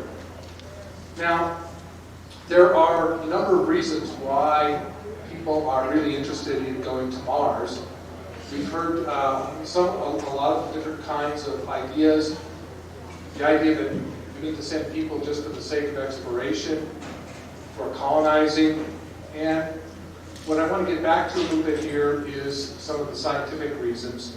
And one of the most compelling is the search for life. And so one of the things I've been worrying about lately for the last couple of years is looking for some of the best possible environments where life may have originated on Mars, where we can look for that evidence. So we can turn down the lights so you can see the slides better now. And I'll try to juggle all of these things. Some people think of this as being the kind of place where we want to look for life on Mars. But it probably is not the place where we're going to go look for life. Actually, we just had released some beautiful new high-resolution images of the face on Mars, including stereo, so you might want to take a look at that. Let me grab some food.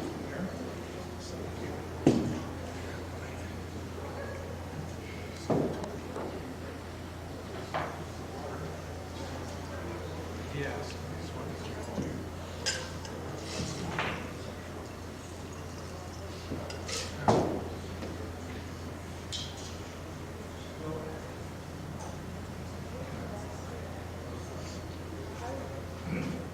Well, the search for life has been reinvigorated in recent years, and one of the main reasons is the identification of so-called life in extreme environments. There's any number of interesting environments where people have now found evidence for life, including deep underground, in aquifers, in caves. We have an active group doing that here in New Mexico, studying the Chiquilla Cave. And one of the more interesting ones is hydrothermal vents under the ocean, where our whole ecosystems are existing without photosynthesis. So this has been one of the reasons that the whole idea of life on Mars has been reinvigorated since the negative results from Viking. The other thing, of course, is the discovery of Allen Hills 84001, and this exciting meteorite had some interesting features in it, including these beautiful carbonate globules. Now, these are these globules here. They have layers of different types of carbonate, and recent experiments by people at Johnson Space Center have now confirmed that these can in fact form from aqueous or from warm water by precipitation. And so I think this is a very important discovery, and even though there may not be life present in these, the fact that we have actually found evidence for hydrothermal systems and deposits in Mars rocks shows that the kinds of environments where we want to look for life on Mars actually exist there. Now there is a little bit of evidence of these small magnetite minerals, and this is about the only thing left over that could still be considered possible evidence for life. I wanted to at least show you a picture of that. You're not going to be able to see it from the back. These are really tiny. These are chains of magnetic minerals, magnetite crystals, iron oxide crystals. And what Emery Friedman and co-workers, what they have found in these chains, what they're suggesting is that since these chains of minerals are found in magnetotactic bacteria, therefore this must be evidence that there was such bacteria on Mars. The problem, of course, is that we don't know whether or not this kind of magnetite can be created by inorganic means. And so it's impossible to be certain. This kind of material has been studied so little that it's going to take many, many years of work to see if this truly is due to life on Mars. Well, I showed you the globes. I think that's an even better representation in the slides of the scales of looking for landing sites. So we'll move on here and get back to the question in terms of life of where are we going to look. And the first important thing we need for life is water. Now we do have evidence that there's water on Mars. In fact, we can see it when we look at the polar caps. We'll go through a number of these possibilities. There's also from the Mars orbiter camera, high-resolution images. That's a 400-meter bar up here, that scale bar. We see ice wedges and polygons at high latitudes, suggesting that ice-driven processes are very common on Mars, and presumably fairly recently. We see these spectacular lineated terrains in the mock images. Again, probably strongly suggesting that the presence of ice is fairly common near the surface of Mars, probably fairly recently in Martian history, if not buried under the debris covering ice. Now, the type of evidence that has been looked at more closely in the past, of course, is channels. And in particular, these Highland channels, these are the most ancient, thought to be the most ancient type of channels, and probably does represent good evidence that there was liquid water on the surface. So if you're going to look for life, maybe you should look in an environment like this. Well, here is a close-up of one of these channels. It's if you look along here, one of the neat things is the bottom of all these channels on Mars seem to have sand dunes. So wherever you see a line of sand dunes, it's probably the bottom of the channel. Of course, this raises real problems if you want to go and look for evidence of life. You don't want to look for the aeolian deposit sitting there at the bottom of the channel. And in general, most of these older channels seem to be rather degraded. And it's very unlikely that this would be a good place. In other words, they're also there because they're erosional as opposed to depositional environments. We can then see even stronger evidence in terms of the giant outflow channels for the presence of water. Some of these more recently in the past. You see these teardrop shapes that have been known since Mariner 9. These are huge, bigger than any of the giant floods on the Earth in some cases. Now we can really zoom in on these. Here's a mock image of one of these outflow channels, and you can see what had to have been a really spectacular waterfall down here at the bottom as this water came around. Now, we can look even closer in one of these outflow channels because Pathfinder actually landed in one. And so we actually have ground truth from the floor of one of these channels. And again, even though there was probably a huge giant flood that went over this does not look like it's a good place to look for evidence of life. We see some boulders that may have been washed in, but we don't see evidence of sediments. We see seems to be the aeolian or wind deposited soil here, but you don't see anything that looks like layered sediments. There's some slight suggestion that one rock might have been a sandstone, but that's highly speculative. So these are not going to be very good places to look for life. So what do we want to look for? Well, I want to get back to the hydrothermal systems. These are considered to be really important for looking for life. If we can find them on Mars, we may be able to identify and characterize environments for the origin and evolution of life, because we think that terrestrial life originated or is descended from life that lived in hydrothermal systems. There's other aspects of hydrothermal systems that are scientifically interesting. We can determine the chemical and isotopic evolution of the atmosphere from these kinds of deposits.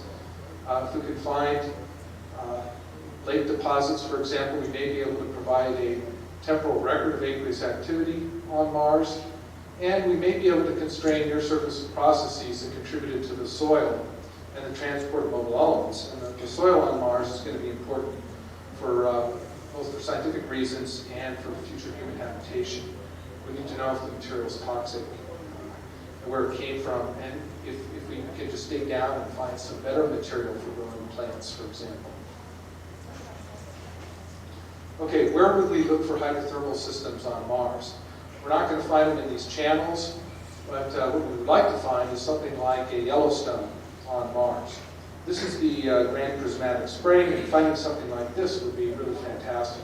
The colors are due to algae that live at different temperatures. The problem is that up to now, the remote sensing spacecraft and instruments going around Mars have not identified anything like this. We do have A lot of volcanism on Mars. Here's the Tharsis Ridge. The three big Tharsis volcanoes. These are huge relative to the United States. You can see that you cover the whole United States. But looking on them for evidence of hydrothermal deposits is a little more of a problem. Undoubtedly, there were hydrothermal deposits associated with these volcanoes. Jenny Gulick has shown schematically and done numerical modeling showing that you will get large hydrothermal circulation, but it's going to be buried deep down in the crater. You may get vapor transport and condensation causing runoff from the slopes of the volcanoes, and we do have some possible evidence of channels that might have been formed this way. So this is a potential source for finding hydrothermal materials that we can't rule out, and one area was suggested for the 2003 sites, but it was too dusty, so it didn't make it on the final list. But we do see these channels here, and so, of course, there's also a big trafficability problem here if you're trying to land a rover. Well, that brings us to another source of heat on Mars near the surface that could interact with water where you could have hydrothermal deposits, and that's impact craters. We have lots of impact craters on Mars, especially in the ancient southern highlands. Some of them are quite big. Here's the friendly smiley face crater up there. Based on Nadine Barlow's mapping, there's almost 5,000 craters larger than 30 kilometers, or say 20 miles in diameter on Mars. That's a lot of large impact craters. So that suggests that would be a good place to look. Well, what are some of the reasons why we would want to land in a large crater on Mars? We may be able to find deposits of fossil hydrothermal systems, and I'll discuss a little further where these might occur in the central uplift in the rim and on the crater floor, having to do with impact melt. We may find fluvial deposits, including delta structures that have been observed that could be studied. Lake sediments and evaporites may be found on the crater floors. We may find, again, a long-term record of aeolian deposition, including dust storms and volcanic eruptions. And the impacts can bring up in the central uplifts deep crustal rocks, and that may be found there and also in ejecta. And some of these craters may have dramatic scenery and relief as well. These craters can be very, very large. This is the Hellas Basin, and this is a MOLA topography map. And up here, the profile that's cut off a little bit shows that this basin here is on the order of 5 kilometers deep. So these craters dig a very large, deep hole, which means water is going to run into them to form lake deposits. We have other evidence for water being involved with impact craters, and in particular, groundwater. This is the Backhuizen crater, seen here, 120 kilometers, 75 miles in diameter. And along the rim, high-resolution mock images, this is about 4 miles across, show channels coming down, originating in the rim of the crater. This was first seen by Carr and Malin, and looking through the mock images, I found many, many examples of this in large craters.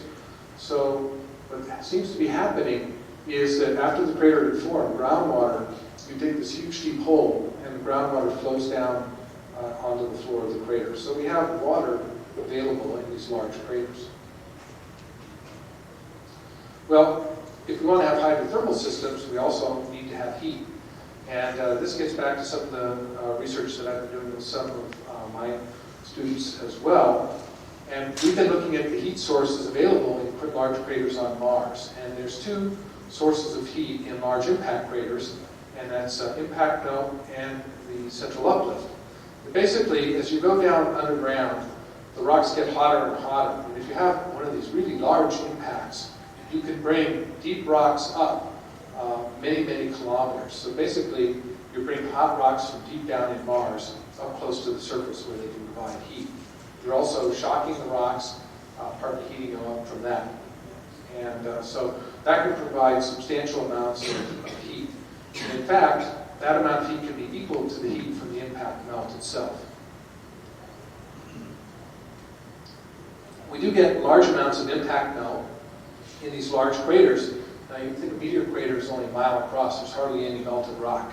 But in these craters, these large craters, for example, Gale and Gusev I'll be showing you, they're nearly 170 kilometers, on the order of 100 miles across. And you may have generated as much as 20,000 cubic kilometers of impact melt that could be up to 900 meters thick, like 9 football fields. And we see this sort of thing at Zubrin in Canada, for example. So these provide the potential for very large amounts of heat.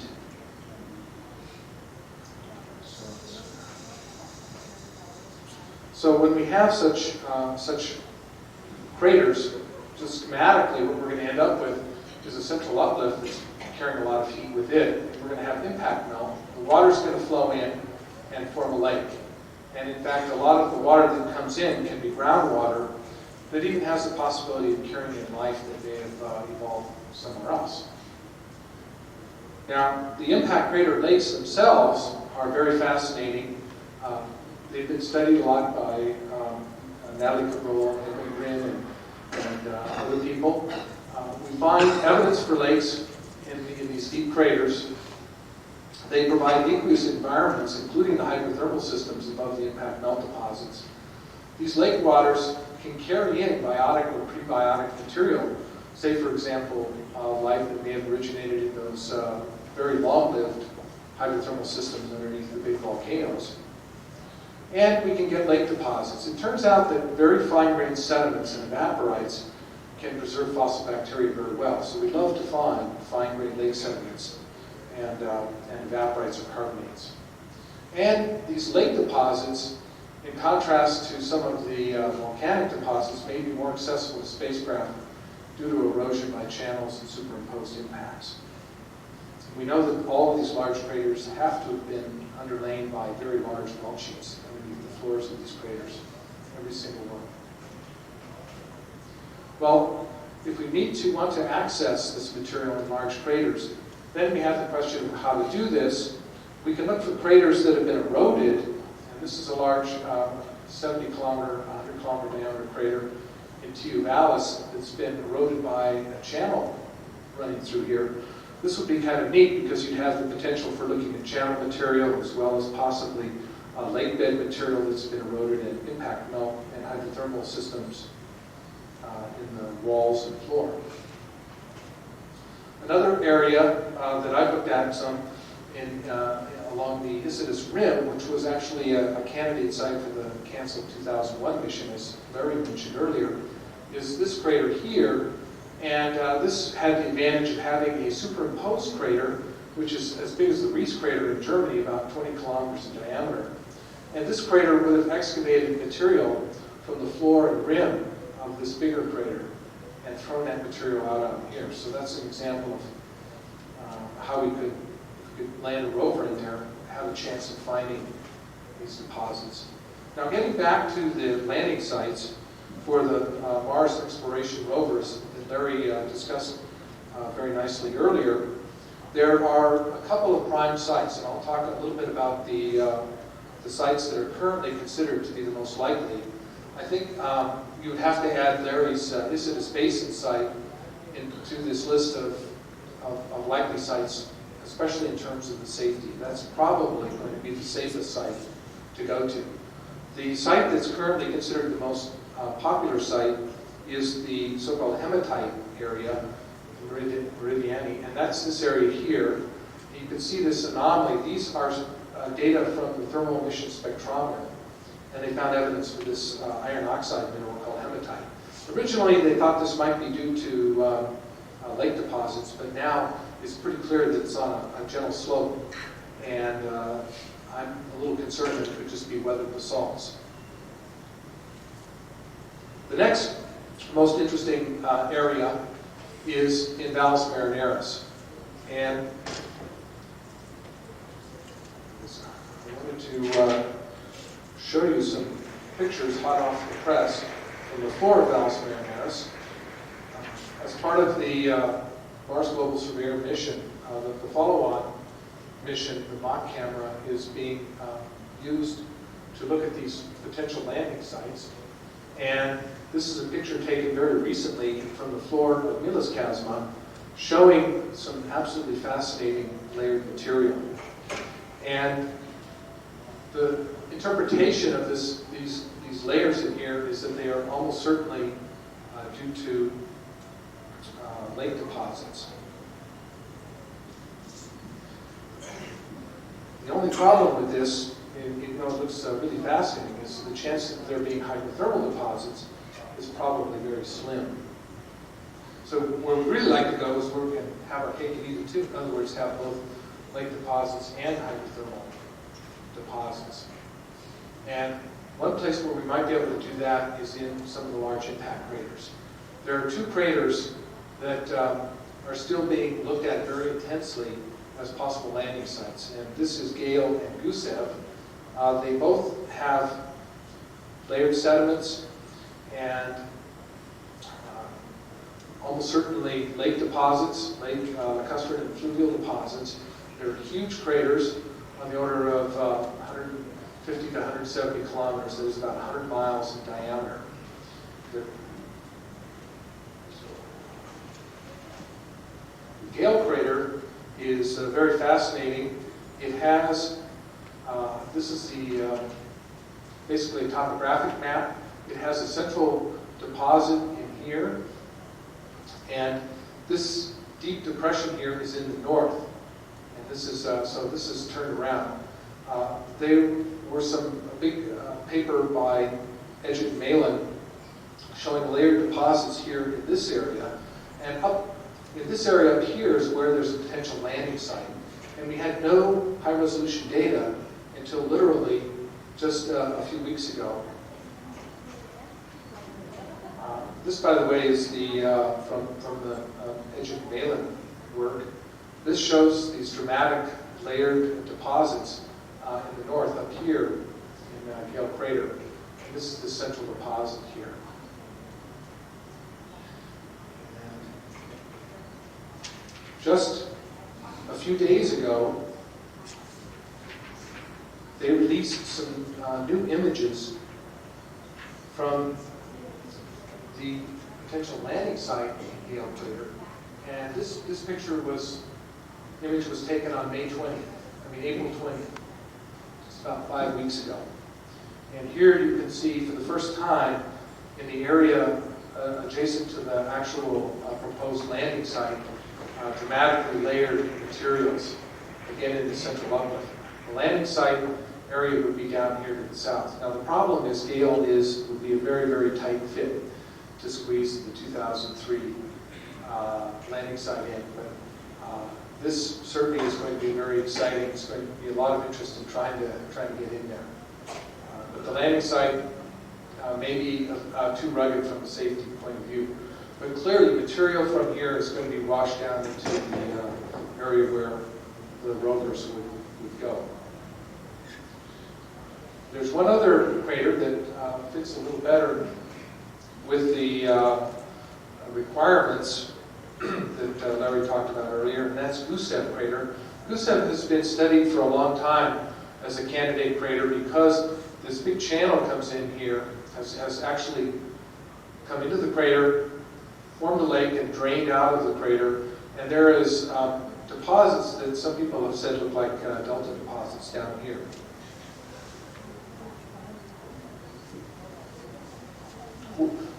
This is right at the southern limit of where the 2003 rovers can go, but we have a landing site that fits just about in here as a possible landing site. Now this is one of the recent images, a small fraction of one of the recent mock images from that floor. And well, it looks kind of interesting. It looks relatively smooth, which is good, but it doesn't look like there's a lot of evidence for layering in there. However, again, literally just released in the last day or two is some new images from the floor of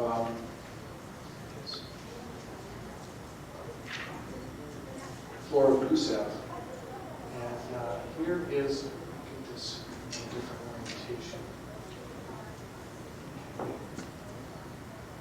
See it with the slide in the background. For the first time, we're starting to see some interesting, what look like layered materials on the floor of Gusev. This is a channel. Apparently, it seems to have excavated what looks like layered material on both sides. Down here, in particular, there's some interesting material that looks like it has layers. So we may have some interesting material to see in Gusev, which was very much a concern.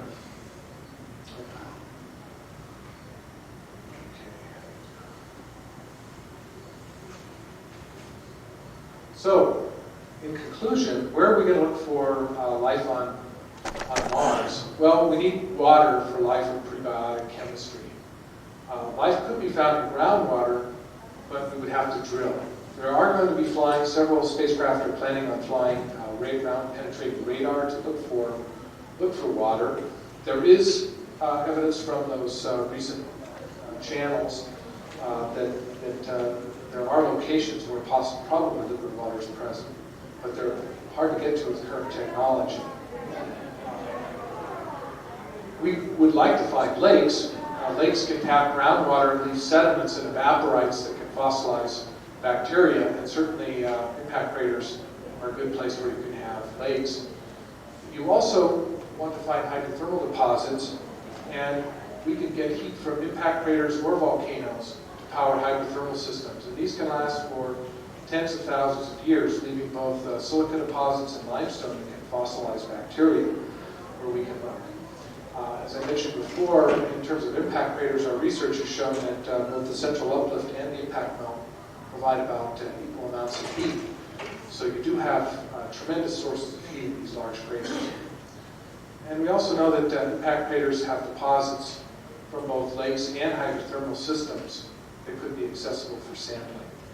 So we're moving forward. We're understanding the geology of these systems increasingly, and we're also looking at terrestrial analog impact craters to better understand the geology of these. So hopefully someday we'll actually get back there, get to Mars, and here we have some astronauts who are very excited because they've just found some hydrothermal vents that are active. So one way or another, whether we find fossil or currently existing hydrothermal vents on Mars, I think there's very exciting potential here for the future. Thank you.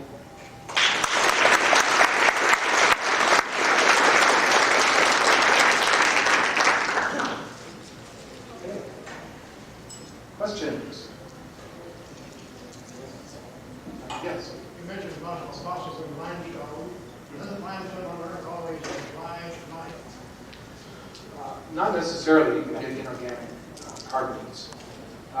If the concentration, for example, through evaporation of the elements, carbon gets very high and it can start precipitating carbon material. Do we have any way now of dating impact craters using the instrumentation on surveyor or whatever? Perhaps the deck and lake? Well, dating is a very difficult thing to do. Some people are saying that there may be some ways to do this in situ, but basically, the mass spectrometers we have, my colleague Lars Borg, they're working and making measurements down to the 5th, 6th, 7th decimal place, measuring isotopic ratios. It's virtually impossible to do without return samples. So what we really need to do is get samples back to be able to do dating. And you date impact craters by dating the impact melt, melted rock or glass. You were talking about heat in the crater, though. Is there any way to very carefully measure heat? Well, the impact craters all formed very early in Mars history, for the most part. Most of them formed prior to 4 billion years ago, so there's not going to be any heat left over. Is the engineering good enough to target a specific crater for the lander? And if it's not, how likely are surrounding conditions if you miss the crater landscape conditions you'd like to find? It's a huge problem targeting landing sites. We really need to have the ability to precisely locate our landers. The landing site ellipses for the MER 2003 missions are huge. They're enormous, and I'm not exactly sure why. We've got some engineers who can tell us. But for the 2001, the planned 2001 lander, which was canceled, we had a much, much smaller landing site ellipse. And we had literally hundreds of choices, where with the MER missions we have on the orders of a few tens of choices.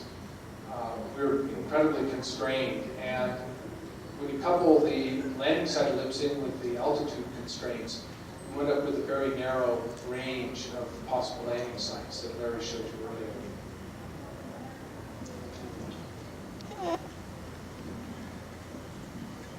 Thanks, Horton. Okay, we move on to our last presentation.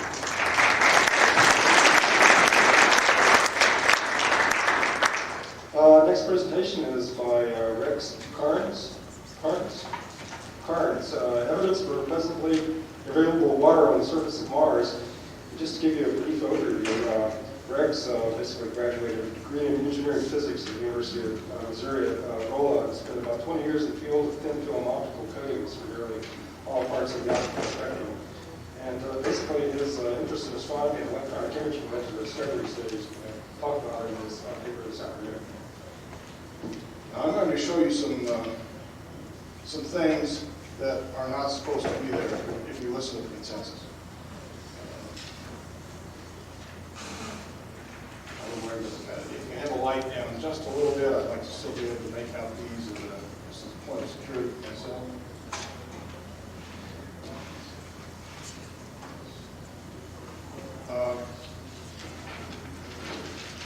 We have the images from the Mars orbital camera. Now, what most people haven't considered, from my point of view, is what the Mars orbital camera actually sees in the way it sees it. We call it the Mars orbital camera, but there are three telescopes and three sets of sensors corresponding to that. There are two wide-angle cameras. The sensors, there's one high-definition, high-resolution, narrow-angle camera.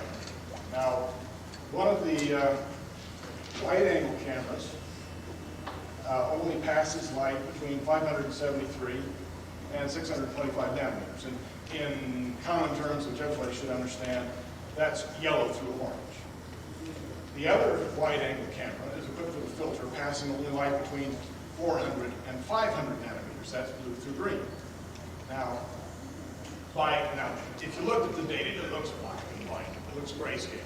But you combine the two and add the color information, because we know the filters are there, we can come up with the color images that we see, and they've been produced very well. Not yet, of course. The third camera, however, is a much larger telescope, a much larger aperture. It has much greater resolution, and this camera is equipped with a filter that transmits light between 500 and 900 nanometers.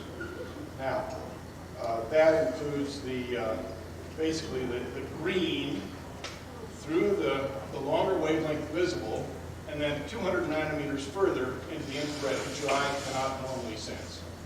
If it's bright enough, you can probably see it, but this imager is not seeing that. Now, the sensors themselves are silicon sensors.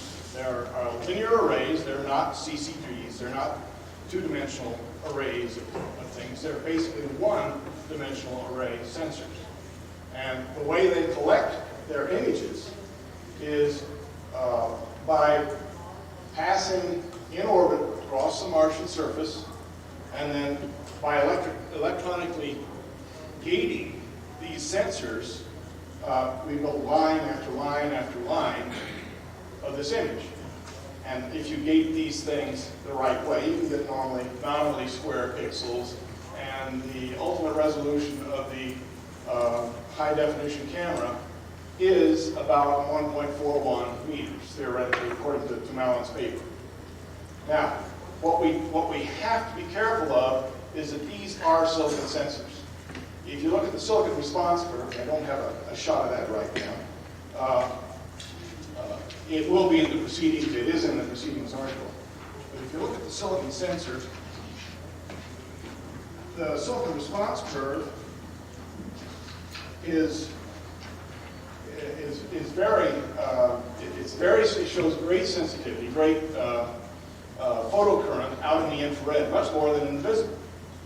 Now, if you look at the typical silicon response curve, and then look at the proportion of the light that you would see if you were up in orbit where the telescope is, compared to what the telescope actually sees and the sensor package actually sees, the visible portion is only about 40% of what the entire photocurrent for the sensor is. You've got 60% of the image that you would not see if you were up there, because it's into the infrared further than you can see. Now, what does that mean? That means that, and I came up with this as kind of coincidentally, it means that this camera sees things in very much the same way that Ansel Adams' infrared film saw things. He's a fairly famous artistic photographer. You'll see a lot of the information in art stores. But the response of his film is a fairly close match to what the Mars orbital camera sees. Now, if you've seen these pictures, you know that something doesn't quite look right for start. One of the things that you do notice is that bodies of water are very dark, where you're not seeing reflections of clouds from the surface. You look at off in the distance through one of these infrared photographs, and you might see a river coming down a mountain with snow on either side of this river. The river is just about like a black line. All right. Now, another thing I must bring out is that the interaction with the materials and the light this camera is collecting. We know that there's a lot of iron on Mars. We can sense that from the Earth, from Earth-based telescopes. One of the things that we also know is that the absorption characteristics of iron ions are very strong in exactly the areas that the Mars orbital camera is most sensitive to. So, what does that mean? It means that the surface of Mars, if it were just one solid glazed spheres of Mars stuff, would be very dark looking to this sensor. One of the ways we can say that it's abnormally dark looking. A very common thing that we deal with every day is soda-lime window glass. The very small impurity of iron ions in soda-lime window glass really doesn't mean anything to us with our eyes. And it doesn't mean anything to the Mars orbital camera with its good optical glass lenses. But all of these windows we see through daily, if you go out just in the area where the Mars orbital camera is most sensitive, it's collecting most of its photocurrent, you have a really significant absorption. Things would look much darker to the Mars orbital camera than they would to your eye. Now, what makes it not so? Why do we see the light return from the surface of Mars? Well, the reason is that the Mars surface is probably covered mostly with particles. And you have, the smaller the particle, the more you have, the more the light comes from surface reflections, interface reflections. You have the top surface, you have the second surface, you have angular scattering from refraction through a particle that doesn't absorb the light completely. Now, of course you could go through the Fresnel equations and figure out all of these, but we never get done with that problem. What you have to do is come up with some generalizations, general principles. One is that the larger the index of refraction difference at an interface between two materials, the larger the surface reflectance. Of course, that doesn't take into account Brewster's angle and near grazing incidence. At near grazing incidence, you get almost complete reflection, and at Brewster's angle, one plane of polarization, you have no reflection. Okay, number two, for materials with a significant absorption coefficient, but which do transmit some light, aggregate populations of small particles will appear brighter than aggregate populations of larger particles. Okay, number 3, any medium permeating a particle aggregate and having an index of refraction such that the change in index of refraction of each interface is decreased compared to vacuum will cause the aggregate to scatter less from each interface and also decrease the angles at which a ray is refracted at each interface, causing the aggregate to appear darker even if the fluid has no optical absorption. And lastly, and this may not be a comprehensive list, for a fluid permeated aggregate of particles, we just mentioned, containing particle materials with a significant absorption coefficient, we'll talk about the iron absorption here, that absorption will play a larger part in the detected scattered light. In other words, if we had, for my purposes, if we had water on Mars, there's not supposed to be any, it would appear dark as it permeates the material below it. It would also, the upper surface of this water would also act like this glazed surface I talked before if it was all a monolithic body. So again, it would look very dark. Okay, now I'm going to get to the images, which should make it a little bit more interesting. Hoping this talk isn't too dry. Okay, you've probably seen this on the Malin Space Sciences site on the web, if you've done much looking.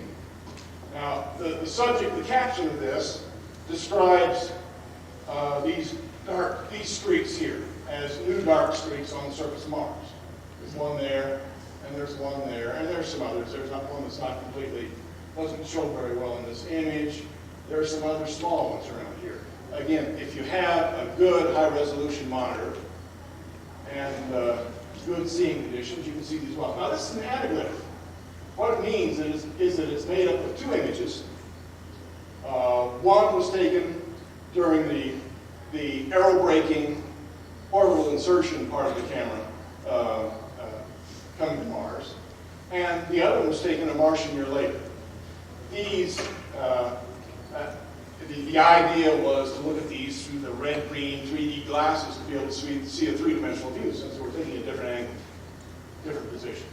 Now, what they show up, though, is that one of the images included a new feature that appeared in the course of a Martian year. The caption says, these are landslides. If you look closely, however, they're not showing as well as I'd like to see them show in this picture.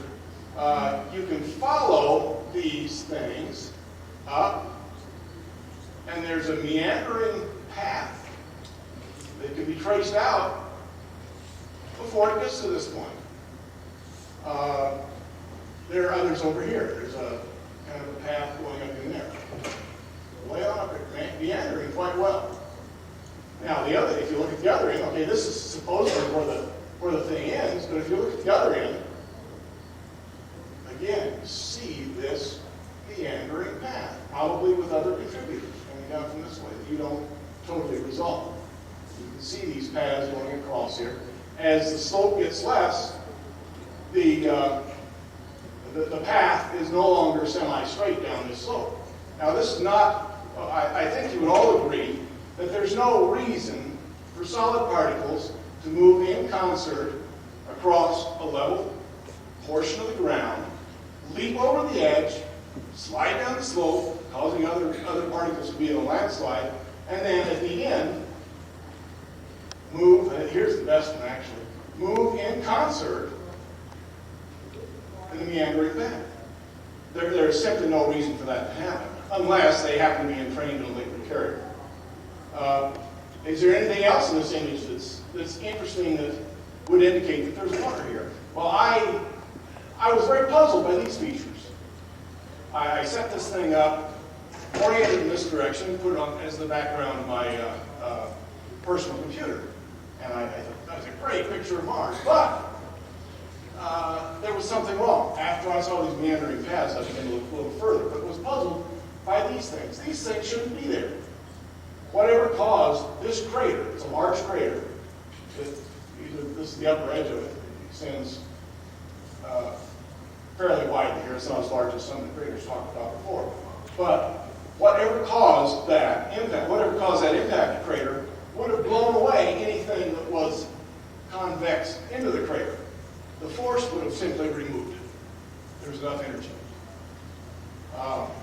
So these things, and I think I'll draw a boundary here. Here, at least, has been added since that crater was formed.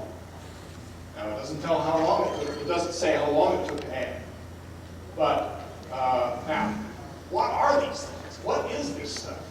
Well, it turns out that I have a copy of American Caves and Caving at home, and a very short page or two description was in there about travertine caves.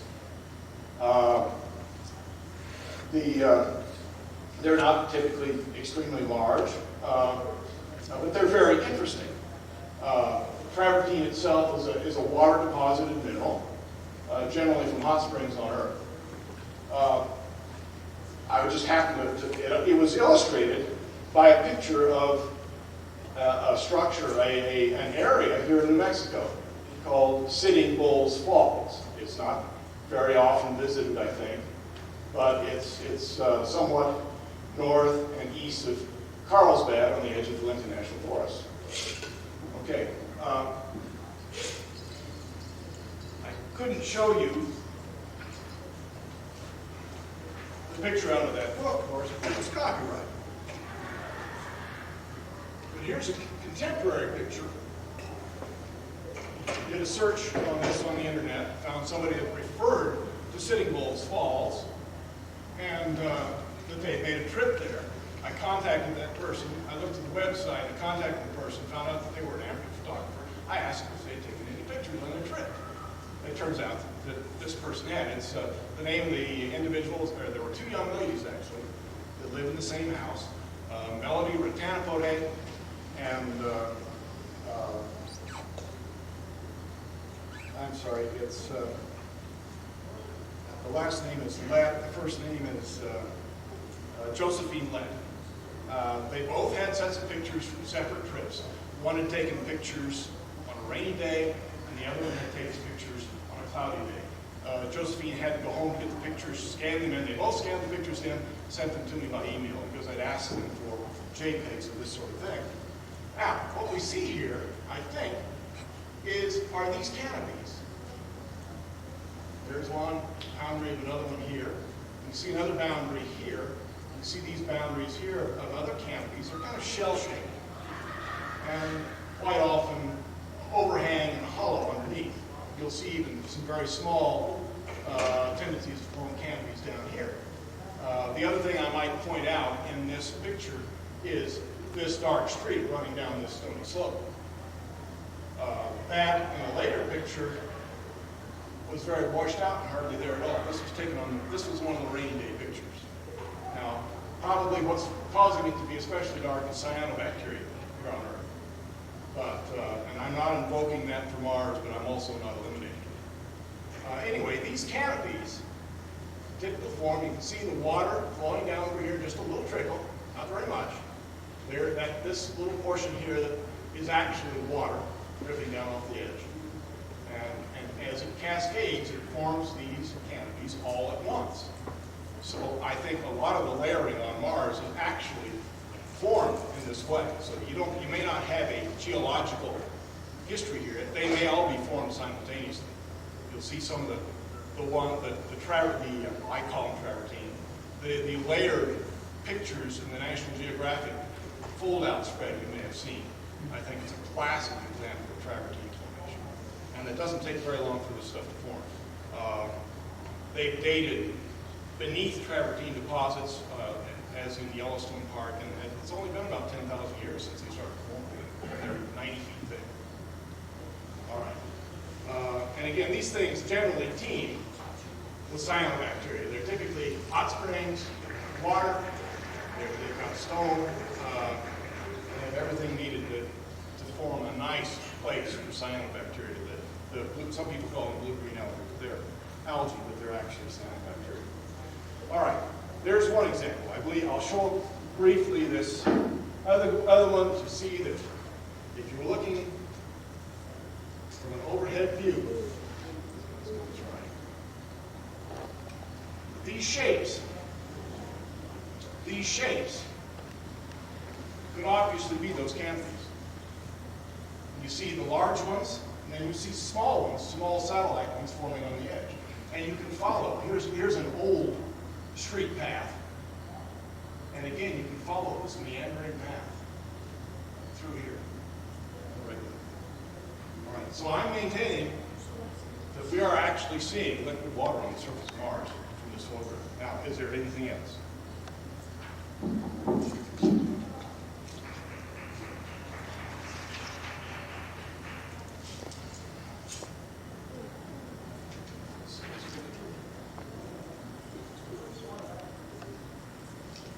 See, I have the numbers in my list here.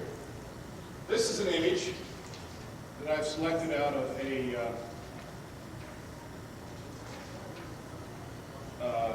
the image number is FHA 00718. It's a JPEG of a location 17 degrees north of the Martian equator, at a longitude of 285.6 degrees, and it's available at the, you can find links to the USGS NASA archives of the Martian images.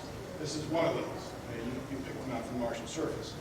Now, we have these claw-shaped things. What in the world could they be? You'll see that they're dark lines that lead up to them. And they're also, and I'm trying to focus this better, it's difficult to get everything in focus.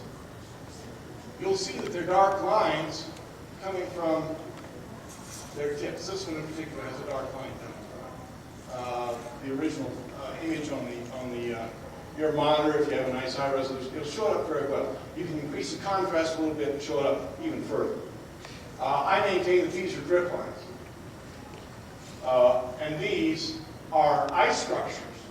Back when there, I believe I did a quick pixel count, enlarged it, and actually counted the pixels, and got a size of something over 100 meters long. Substantial structures. Now, anything that large, we'd say, okay, it's going to form, and then it might fall. Now, is there any evidence in this? Is there any evidence in this image that something like that's happened? And I maintain there is. You'll see that here, it looks like there are no, and I'll call them, I'll be brave enough to call them icicles, except for a few that might be forming. Down here is the mass that used to be up there. It's fallen down the slope, and it's generally changed shape. This here is probably not an impact crater. This is an impact crater, but this one probably isn't. It's probably a map of the movement of water from up here, the upper elevation, falling down the slope, accumulating here, and then moving over a period of time. Here's an example where these are built quite large, and they haven't fallen off for a while. And here is a vacancy corresponding. Here is an example of, if you look closely, it looks like somebody's right hand, complete with 5 fingers and everything. But it has these dark streaks leading up slope again from each one of these fingertips. I maintain that these were up here. They've fallen off and are gradually being moved across this material. So this means that this material has to be mostly ice. Here's an example of an area. This crater, this impact crater, probably modified this drop-off wall enough to have a different slope. And you can see it indeed follows, there are different levels of these structures that I maintain are ice. Again, a higher resolution monitor really helps in this. All right. Is there anything else? I'll state my conclusions right now, and then I've got something to follow up with. Elements of this one edge of the contemporary Martian one image of the contemporary Martian surface show that there are presently large icicles along with dark lines produced by liquid water dripping from their tips. There is also overall evidence for a significant dynamic flow of water, maybe slow.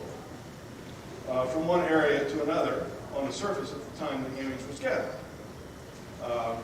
All the images I've shown you so far do not exceed 30 degrees north or south. Also, statements that say that we only see evidence of water between 30 and 70 degrees, we should modify them. I don't know whether the 30 to 70 degree features are water caused or not. Also, I say that models which have engendered the consensus view that liquid water cannot be found on the present-day Martian surface should be changed because of these observations. Now,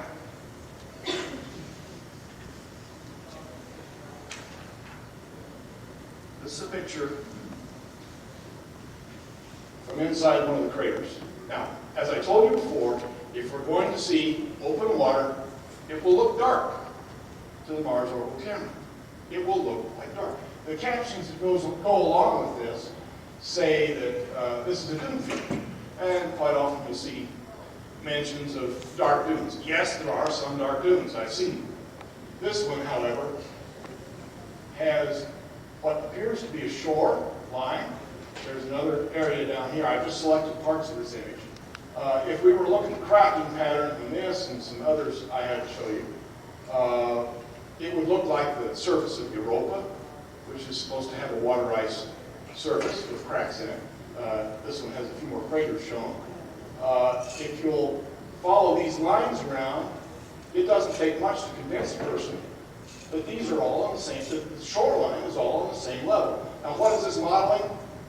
I'm not sure, but if I look at a farm pond here on Earth, I see similar pictures as that. As a matter of fact, if you picked up one of these from the stack in the display area, turn to almost exactly the center of it, and they have some beautiful images taken from Earth that show similar features. I have some others. I'll try not to take too long with this. Okay, that's one. Excuse me. All right. Very quick. Very good. Again, here's another thing. I think you're actually seeing through water to this boundary. This is a crater that's partially submerged. I think only the very tall parts, very high parts of the rim may be sticking above the surface. And this is there. And again, you see the cracks that you'd see on Europa. All right. I'll skip the next one. I actually think I've got a picture of waves in that one, but we won't cover that.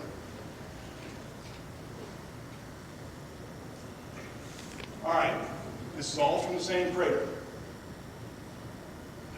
Let's see. Oh, I'm sorry, it's inverted.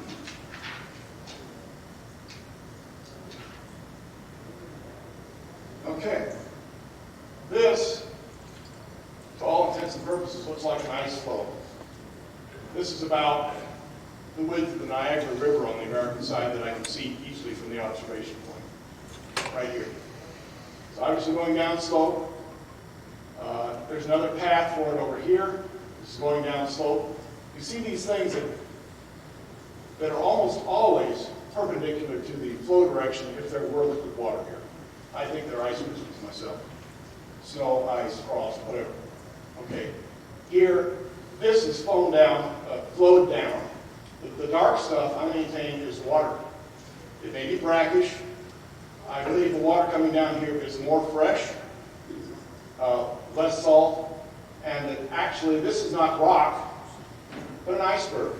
And you see 1/10 of it above the surface, and again this boundary as it goes down. That's my position. Okay, thank you. We actually have to.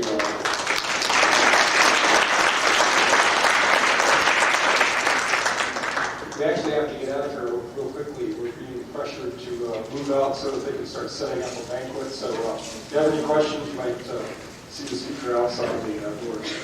Thank you all for coming.